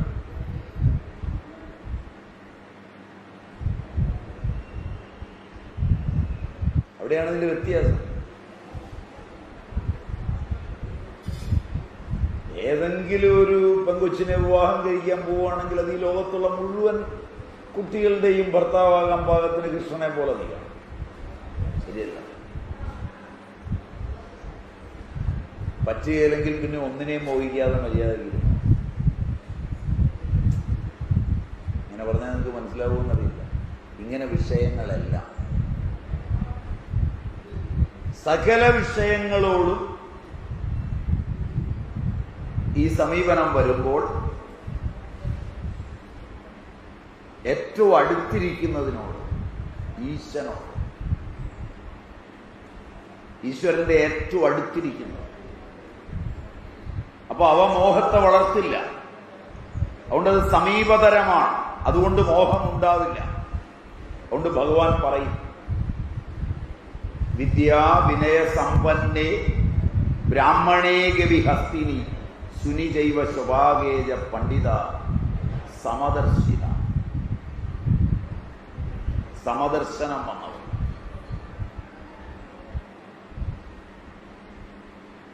രാവിലെ ഉണർന്ന് കഴുതയെ ദർശിക്കാൻ പറയല്ല. കാരണം പശുവും കഴുതയും പണ്ഡിതനും എല്ലാം സമമാണെന്ന് പറഞ്ഞാൽ സമദർശനം എന്ന് പറഞ്ഞാൽ ആത്മാവിനെ കാണുക എന്നാണ് അർത്ഥം. അതുകൊണ്ട് നാളെ രാവിലെ പോയി പട്ടിയുടെ കൂടെ കെട്ടിപ്പിടിച്ച് കിടക്കുക എന്നല്ല. രോഗമുണ്ടാവും. അതിൻ്റെ ശരീരം വേറെയാണ്, അതിൻ്റെ കൺസ്ട്രക്ഷൻ വേറെയാണ്. പൂച്ചയുടെ ശരീരം വേറെയാണ്, മനുഷ്യന്റെ ശരീരം വേറെയാണ്, ശരീരങ്ങളെല്ലാം തുല്യമല്ല. അതുകൊണ്ട് തെറ്റിദ്ധരിച്ചിട്ട് എല്ലാം തുല്യമാണെന്ന് പഠിക്കും. ആ അർത്ഥത്തിലല്ല സമദർശനം. രാവിലെ എഴുന്നേറ്റെന്നാൽ ഗർദഭായ നമ എന്ന് പറഞ്ഞ് കഴുതയെ അങ്ങ് പൂജിച്ച് കളയാം, അതും ഈശ്വരനാണല്ലോ. അങ്ങനെയല്ല അർത്ഥം. അതുകൊണ്ടത് പ്രത്യേകം ഓർക്കണം. ആരോപിതത്തിൻ്റെ വ്യാവഹാരിക സത്ത എവിടെയുണ്ടോ അവിടെ ന്യൂന അധിക ഭാവമുണ്ട്. ആത്മാവിൽ ആരോപിതമായ വ്യാവഹാരിക സത്തയുണ്ട്. ആത്മാവ് കേവലവും ഏകവും അദ്വയവുമാണ്. ആത്മാവിലെ ആരോപിത സത്യമാണ് മനുഷ്യൻ, ആത്മാവിലെ ആരോപിത സത്യമാണ് കഴുത, ആത്മാവിലെ ആരോപിത സത്യമാണ് പശു, ആത്മാവിലെ ആരോപിത സത്യമാണ് പണ്ഡിതൻ, ആത്മാവിലെ ആരോപിത സത്യമാണ് മൂഢൻ. അതിൽ ആരോപിതമായ വ്യവഹാര സത്തയ്ക്ക് ഭേദമുണ്ട്. അത് വ്യവഹാരമാണ്, അത് സമമാണെന്നല്ല വേദാന്തം പറഞ്ഞത്. ഇത് കേട്ട് പഠിച്ചിട്ട് അത് തുല്യമാണെന്ന് ഓർത്ത് പോവും. മനസ്സിലായില്ല, അതൊരിക്കലും തുല്യമല്ല. വ്യവഹാര സത്തകളെല്ലാം വ്യത്യസ്തങ്ങളാണ്. അവയോട് വ്യത്യസ്തത പുലർത്തി തന്നെ ജീവിക്കാനാവൂ.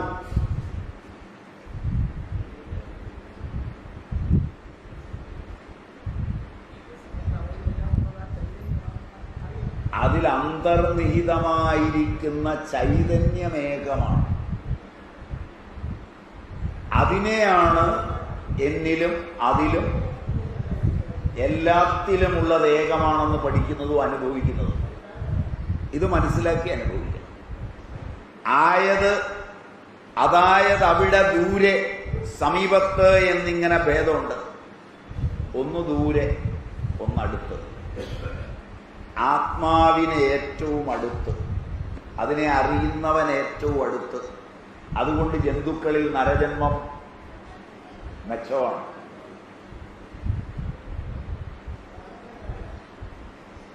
ജന്തുജന്മം പോലല്ല.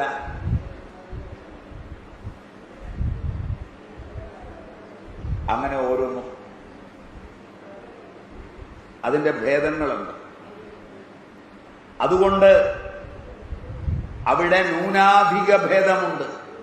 കൃമി, കീടം, പശു, പക്ഷി ആദികളിൽ അധിഷ്ഠാന രൂപത്തിൽ ബ്രഹ്മമുണ്ട്. അത് ഉപാധി താഴ്ന്നതാകൊണ്ട് അഗ്രാഹ്യമാണ്. അതിന് ആത്മാവിനെ അറിയാനാവില്ല. താഴ്ന്ന ഉപാധികളാണ്. മാതാവ്, പിതാവ്, ഗുരു അതൊക്കെ ഉയർന്ന നിലയിലാണ്. മനുഷ്യനിൽ തന്നെ മാതൃത്വം വരുമ്പോൾ ആത്മഭാവത്തിനടുത്തത്. അതുകൊണ്ടാണ് ഭാരതം ഭാര്യയെയും കാമുകിയെയും മാതാവിന് പ്രാധാന്യം കൊടുക്കുന്നത്. ആത്മവിഷയകമായ പ്രാധാന്യമാണ്. ഒരു പ്രസവം കഴിയുമ്പോൾ കാമന ചുരുങ്ങും. അതുകൊണ്ട് പഴയ ആളുകൾ വിവാഹം കഴിഞ്ഞാൽ ഉടനെ സമനിരപ്പിൽ പെൺകുട്ടിയും ആൺകുട്ടിയും ജീവിക്കുവാൻ ഇടയാകണമെങ്കിൽ ഒരു കുട്ടി വേണമെന്ന് തീരുമാനിക്കുന്നത്. വിവാഹം കഴിച്ച് എത്ര വേഗത്തിൽ കുട്ടി ഉണ്ടാകുന്നു അത്രയും മര്യാദയാണ്. കുട്ടി ഉണ്ടാകാതെ രണ്ടുപേരും ഒത്തു നടന്നാൽ അവർ മുടിയും, ഈ ലോകം മുടിക്കും, കുടുംബം മുടിക്കും, എല്ലാം മുടിച്ചിട്ട് അവസാനം ഒരു മുടിയനായ പുത്രനെ സൃഷ്ടിക്കും.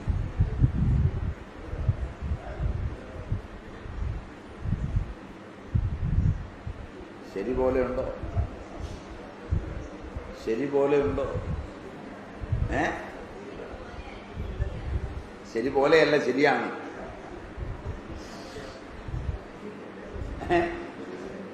ആലോചിച്ച് നോക്കൂ. അതുകൊണ്ടാണ് പഴയ ആളുകൾക്ക് വിവരമുണ്ടായിരുന്നു. അവര് അമ്മയായാൽ വേഗം ബഹുമാനിക്കാം.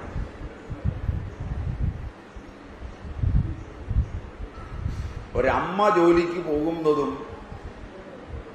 അമ്മയാകാത്തൊരു ഭാര്യ ജോലിക്ക് പോകുന്നതും അമ്മയാകാത്ത അവസ്ഥയിലുള്ള ഒരു സ്ത്രീ കാമുകിയായിട്ട് ജോലിക്ക് പോകുന്നതും ഒക്കെ തമ്മിൽ ജോലി സ്ഥലങ്ങളിൽ അന്തരമുണ്ട്. ജോലി സ്ഥലങ്ങളിൽ വന്നിരിക്കുന്ന അമ്മമാർക്ക് കുറച്ച് അടക്കമൊതുക്കമുണ്ട്.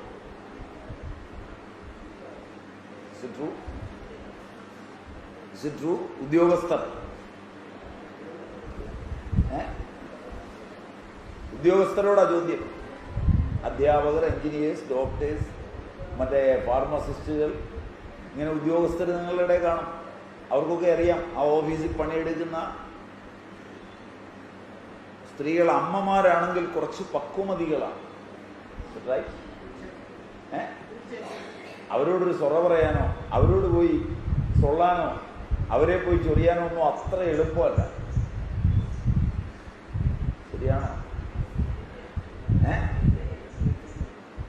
കുറച്ച് വിവാഹം കഴിക്കാത്തൊരു പെൺകുട്ടിയാണെങ്കിൽ, വിവാഹം കഴിക്കാത്തൊരു ആൺകുട്ടിയാണെങ്കിൽ ചൊറിയാൻ എളുപ്പമാണ്. ചൊറിച്ചിൽ കൂടുകയും ചെയ്യും. ശരിയല്ല? ഇതൊക്കെ നിങ്ങൾക്കറിയാവുന്നതിൽ കൂടുതൽ എനിക്ക് അറിഞ്ഞു പോയല്ലോ എന്നോർത്താണോ ചിരിക്കുന്നത്? ഒരുപാട് ഓഫീസിൽ പണിയെടുത്തതാണ്, അതുകൊണ്ട് പറഞ്ഞതാണ്.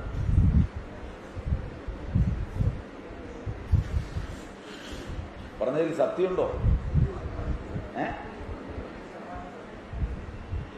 അതാണ് ഇതിന്റെ കാര്യം. അതുകൊണ്ടാണ് ഭാരതം മാതൃത്വത്തെ ഈശ്വരന്റെ അടുത്തിരിക്കുന്നതെന്ന് കാണുന്നത്. ഒരു പെൺകുട്ടി വിവാഹം കഴിച്ച് വീട്ടിലെത്തിയാൽ ആ വീട്ടിലിരിക്കുന്ന തന്തയും തള്ളയും, ചെറുക്കൻ്റെ തന്തയും തള്ളയും, പെണ്ണിൻ്റെ തന്തയും തള്ളയും, ചെറുക്കനും അവൾ വേഗം ഒരു അമ്മയാകണം എന്ന് തീരുമാനിച്ചാൽ മാതൃത്വം അവൾക്ക് വന്നു കഴിഞ്ഞാൽ പഴയ ചടുലത ഉണ്ടാവില്ല. വസ്ത്രധാരണത്തിലൊക്കെ ഒരു വിനയം വരും. ശരിയല്ല? ഒരു മര്യാദയൊക്കെ ഉണ്ടാവും. ശരിയാണോ?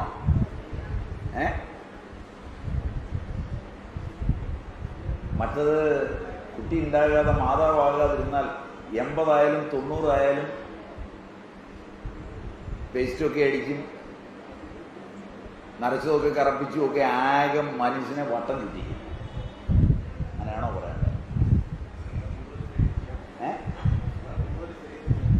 മാതൃത്വം ഈശ്വരനോട് അടുത്തിരിക്കുന്ന ഒരു സാധനം.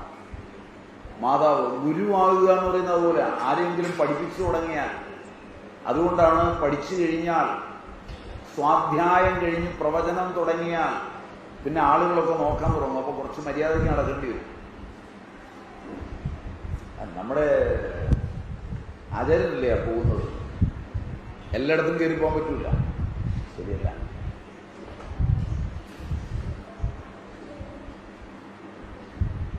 അപ്പൊ ഗുരു ഇന്ത്യയെ ഇതിനൊക്കെ പ്രാധാന്യം കൊടുക്കുന്നത് കൊണ്ടാണ്. മാതാവ്, പിതാവ്, ഗുരു, അതൊക്കെ അടുത്തിരിക്കുന്ന നല്ല അധിഷ്ഠാനങ്ങളാണ്, അധിഷ്ഠാതൃ സത്യങ്ങളാണ്, അധിഷ്ഠേയ സത്യങ്ങളാണ്, ഈശ്വരാധിഷ്ഠാനത്തിലുള്ള അധിഷ്ഠേയ സത്യങ്ങളാണ്. അതുകൊണ്ട് അവയുടെ മേലൊക്കെ പരമാത്മ ഉപാസനകളുണ്ട്. മാതൃപൂജ, പിതൃപൂജ, ഗുരുപൂജ വരാൻ പോവാൻ തോന്നും അല്ലേ? അതെല്ലാം ഉണ്ട്. ദേവതോപാസന അതിനേക്കാൾ ഉത്കൃഷ്ടമാണ്. മാതൃപൂജയേക്കാൾ പിതൃപൂജയേക്കാൾ ഉത്കൃഷ്ടമാണ് ദേവത ഉപാസന. എന്തുകൊണ്ടെന്നാൽ ഉപാധി സമീപതരമാണ്. ശ്രീകൃഷ്ണൻ, ശ്രീരാമൻ, ശങ്കരൻ ഇതൊക്കെ ദേവതകളായാണ് എണ്ണിപ്പോരുന്നത്. അതുകൊണ്ട് ദേവത ഉപാസന അതിനേക്കാൾ ഉത്കൃഷ്ടതരമാണ്. ശിവൻ അത് തന്നെയാ. മറ്റേ ശങ്കരനും പേടിക്കൊന്നും വേണ്ട. ഞങ്ങൾക്ക് മനസ്സിലായോന്നറിയില്ല. ആണെങ്കിൽ പിന്നെ സംശയമില്ല. അവിടെ പിന്നെ ഏത് ശങ്കരനെയാ ഉദ്ദേശിച്ചതെന്ന് പിന്നെ സംശയമില്ല. 2 ശങ്കരൻ. അഭിപ്രായ വ്യത്യാസം ഇല്ലാത്തതുകൊണ്ട് പിന്നെ എനിക്ക് ഉറപ്പിച്ച് പറയാം. അതുകൊണ്ട് ആ രൂപത്തിൽ ഉപാസിക്കുന്നത് അത്യന്തം ശ്രേഷ്ഠമാണ്. എന്നാൽ നിരുപാധിക ചൈതന്യം തന്നെ പാരമാർത്ഥിക. ഇതൊക്കെ ഓരോ പടിയാണ്. നിരുപാധിക ചൈതന്യമാണ് പരമാർത്ഥ ചൈതന്യം. അതിനാൽ നിർവികൽപ്പ സമാധിയിൽ വികൽപ്പങ്ങളെല്ലാം വിട്ട് നിർവികൽപ്പ സമാധിയിൽ എല്ലാത്തിൻ്റെയും ആച്ഛാദനമുണ്ട്. അതാണ് ഇവിടെ ആച്ഛാദനം ചെയ്യാൻ പറഞ്ഞിരിക്കുന്നത്. ഈശാവാസി എല്ലാത്തിനെയും. സമയം എന്തായി? 25. അപ്പൊ ഈ വിഷയത്തിൽ പ്രായേണ ഭക്തിമാർഗ അവലംബികളും ജ്ഞാനമാർഗാവലംബികളും തമ്മിൽ ചെറിയ ഭേദം നടപ്പിലുണ്ട് ഇപ്പൊ ഈ പറഞ്ഞ വിഷയം. എന്നിരുന്നാലും പരമഭക്തനും പരമജ്ഞാനിയും തമ്മിൽ യാതൊരു ഭേദവുമില്ല. അതിൻ്റെ ഭക്തിയുടെ പരമോന്നതാവസ്ഥയിലെത്തുമ്പോൾ, ജ്ഞാനത്തിൻ്റെ പരമോന്നതാവസ്ഥയിലെത്തുമ്പോൾ ഭേദമില്ല, യാതൊരു വിരോധവുമില്ല. അവിടെ വരെ എത്തിയില്ലെങ്കിൽ രണ്ടു കൂട്ടരും സ്തുതിനിന്ദകളിൽ പെട്ടുപോകും. ഒരുത്തൻ മറ്റവനെ നിന്ദിക്കും.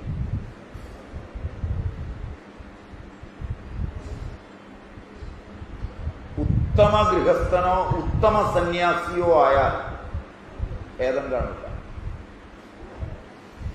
ഗൃഹസ്ഥനോ സന്യാസിയോ ആയാൽ ഞാനോ കേമൻ നീയോ കേമൻ എന്ന് വഴക്കടിച്ചു കണ്ടിട്ടില്ല. രണ്ടുപേർക്കും ഒരു സ്റ്റേജ് കൊടുത്താൽ മതി. പ്രസംഗിക്ക് വശക്കേടായില്ലേ? സന്യാസി ഗൃഹസ്ഥനെ ഒക്കെ ചെയ്തു, ഗൃഹസ്ഥൻ സന്യാസിയും ഒക്കെ ചെയ്തു. ശരിയല്ല. അതിൻ്റെ പരമമായ സത്യത്തെ അറിഞ്ഞാൽ ഒരു ഭേദവും. സത്യം അറിയുന്നവരേ ഉള്ളൂ ഈ ഭേദമെല്ലാം. സത്യം ബോധ്യമായി കഴിഞ്ഞാൽ പിന്നെ ഭേദമില്ല. അതുകൊണ്ട് പരമഭക്തനും പരമജ്ഞാനിയും ഒരു ഭേദമില്ല, ഒരു വിരോധവുമില്ല, ഒരു ചീത്തവിളിയില്ല. അവിടെ വരെ എത്തിയില്ലെങ്കിൽ സ്തുതിയും നിന്ദയും ഒക്കെ ഉണ്ടാവും.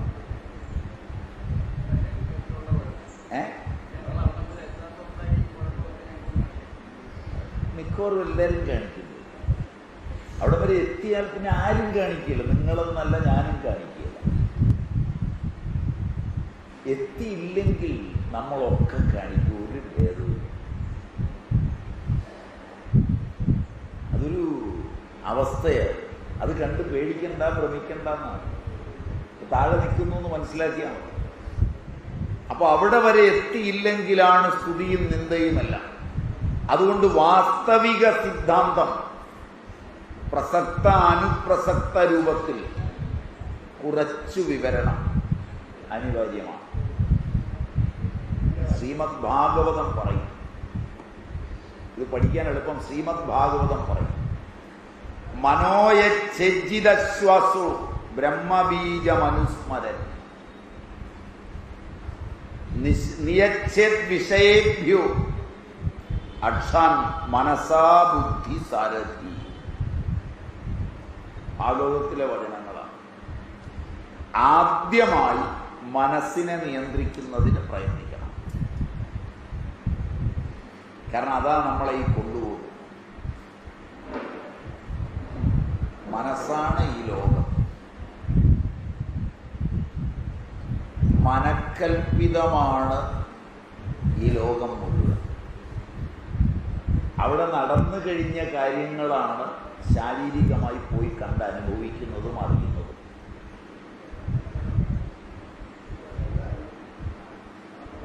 വിശാലമായ ഒരു ലോകം മനക്കൽപ്പിതമായുണ്ട്. അതിലെങ്ങനെ ഉരുത്തിരിയുന്നു എൻ്റെ ജീവിതം എന്ന് നോക്കിക്കാണുക. അതാണ് സംഭവിക്കുന്നത്.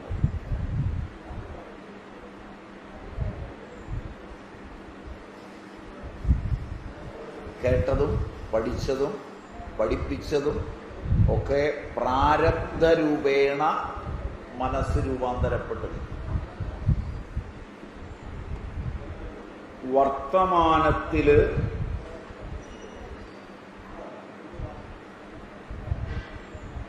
ഇന്ദ്രിയങ്ങളിലുണ്ടാകുന്ന കാമം, മനസ്സിലുണ്ടാകുന്ന കാമം, അതിനനുസരിച്ചുള്ള ധനാഭിലാഷം, മണി ഓർ കൈൻഡ്, അവയെ നിലനിർത്തുന്നതിനും അവയ്ക്ക് അതീതമായി പോകുന്നതിനുമുള്ള ധർമ്മം, ഇതിൽ നിന്നെല്ലാം മോചനം നേടുന്നതിനുള്ള ആഗ്രഹം, ഇത് പുരുഷാർത്ഥ വിധിയാണ്.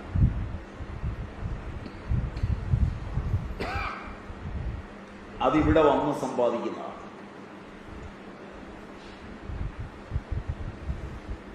പ്രാരബ്ധത്തിന്റെയും പുരുഷാർത്ഥത്തിന്റെയും രംഗവേദി രണ്ടും മനസ്സാണ്.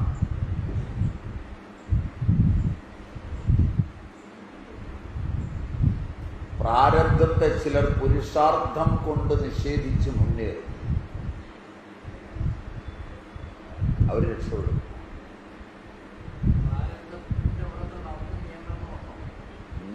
ശതമാനം നിയന്ത്രിക്കാമെന്നാണ് മധുസൂദന സരസ്വതി തുടങ്ങിയ ആചാര്യന്മാരും യോഗിവര്യനായ വസിഷ്ഠൻ രാമനെ പഠിപ്പിച്ച് യോഗവാസിഷ്ഠത്തിൽ ജനകന് അഷ്ടാവക്ര ഗീതയില് അർജുനന് ശ്രീകൃഷ്ണൻ പറഞ്ഞു കൊടുക്കുമ്പോഴും പറയും, പുരുഷാർത്ഥരൂപേണയുള്ള ഗീതാവ്യാഖ്യാനം നിങ്ങൾ ഈ കാലഘട്ടത്തിൽ പഠിക്കാൻ യോഗ്യമല്ല. അവിടെയാണെങ്കിൽ ഒന്നേ ഭഗവാൻ പറയാനുള്ളൂ,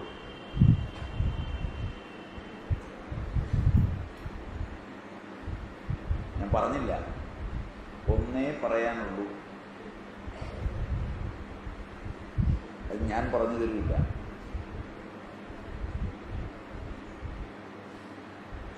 അതാണ് പുരുഷാർത്ഥ വ്യാഖ്യാനം. ഈ കാലഘട്ടത്തിന് പറ്റില്ല.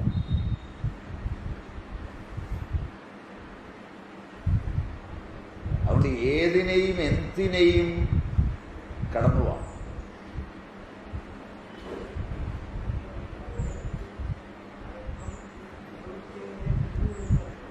അങ്ങനെ വിശ്വസിച്ച് അനുഭവിക്കാൻ തയ്യാറായി അനുഭവിച്ചുകൊണ്ട് തന്നെ ഇരിക്കാം.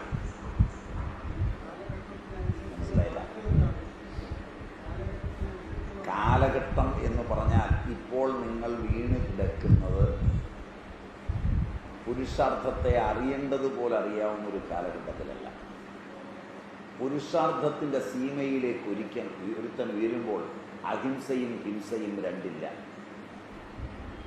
ഹിംസാഹിംസാ ഭേദങ്ങളില്ല,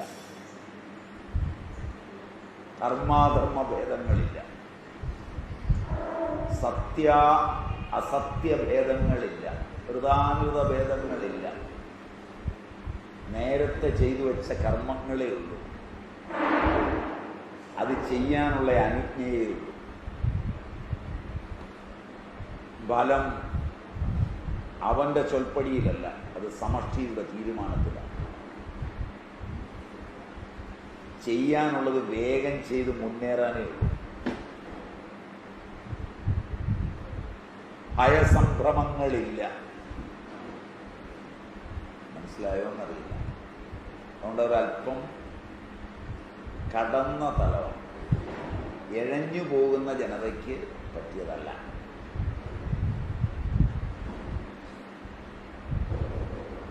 അതുകൊണ്ട് അതിപ്പോൾ പഠിക്കണ്ട. കുറച്ചുകൂടി ഉയരുമെങ്കിൽ നമുക്കന്ന് പഠിക്കാം. ഉയരുകയില്ലെങ്കിൽ ഇനിയൊരു ജന്മത്തിലാവും.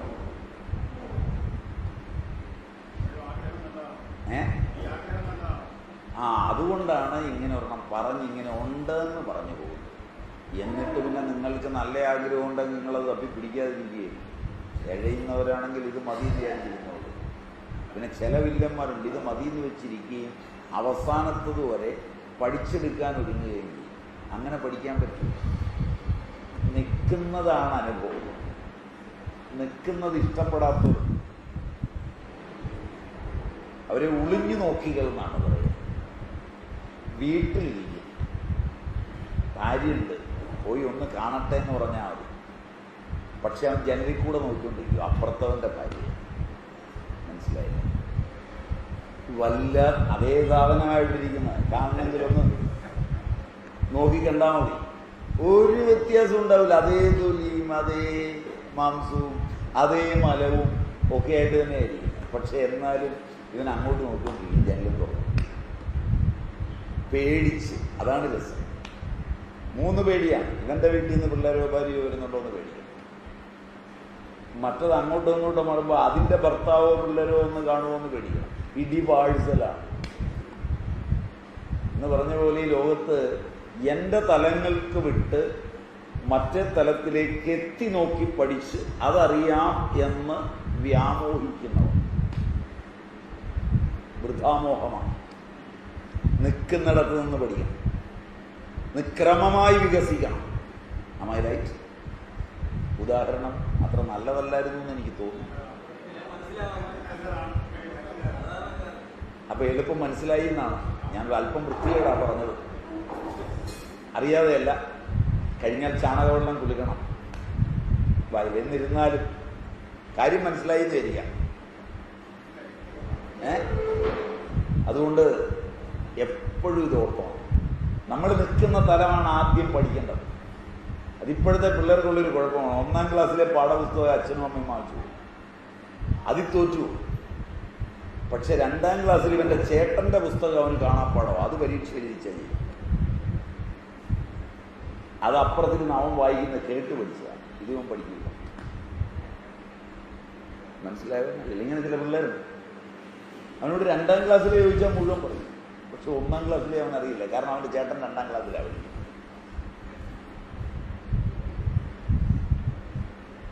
ഇങ്ങനെ ഉണ്ടോ? കാണുന്നേ ഉള്ളൂ. നിങ്ങളൊന്നും ഇങ്ങനെ അല്ല.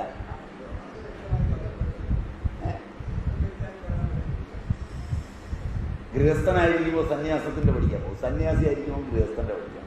ശരിയല്ല?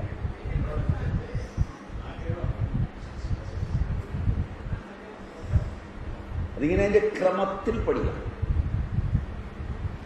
അപ്പൊ അതുകൊണ്ട് അതിനെ നിയന്ത്രിക്കുന്നതിന് വളരെയധികം പ്രയത്നിക്കണം. മനസ്സിനെ നിയന്ത്രിക്കാം. അത് നമുക്ക് എങ്ങനെയെന്നുള്ളതൊക്കെ അടുത്ത ക്ലാസ്സിൽ പഠിക്കാം. ഇന്ന് ഉപസംഹരിക്കാം. ഓം പൂർണ്ണമദ പൂർണ്ണമിദം പൂർണ്ണാത് പൂർണ്ണമുദച്യതേ പൂർണ്ണസ്യ പൂർണ്ണമാദായ പൂർണ്ണമേവാവശിഷ്യതേ. ഓം ശാന്തി.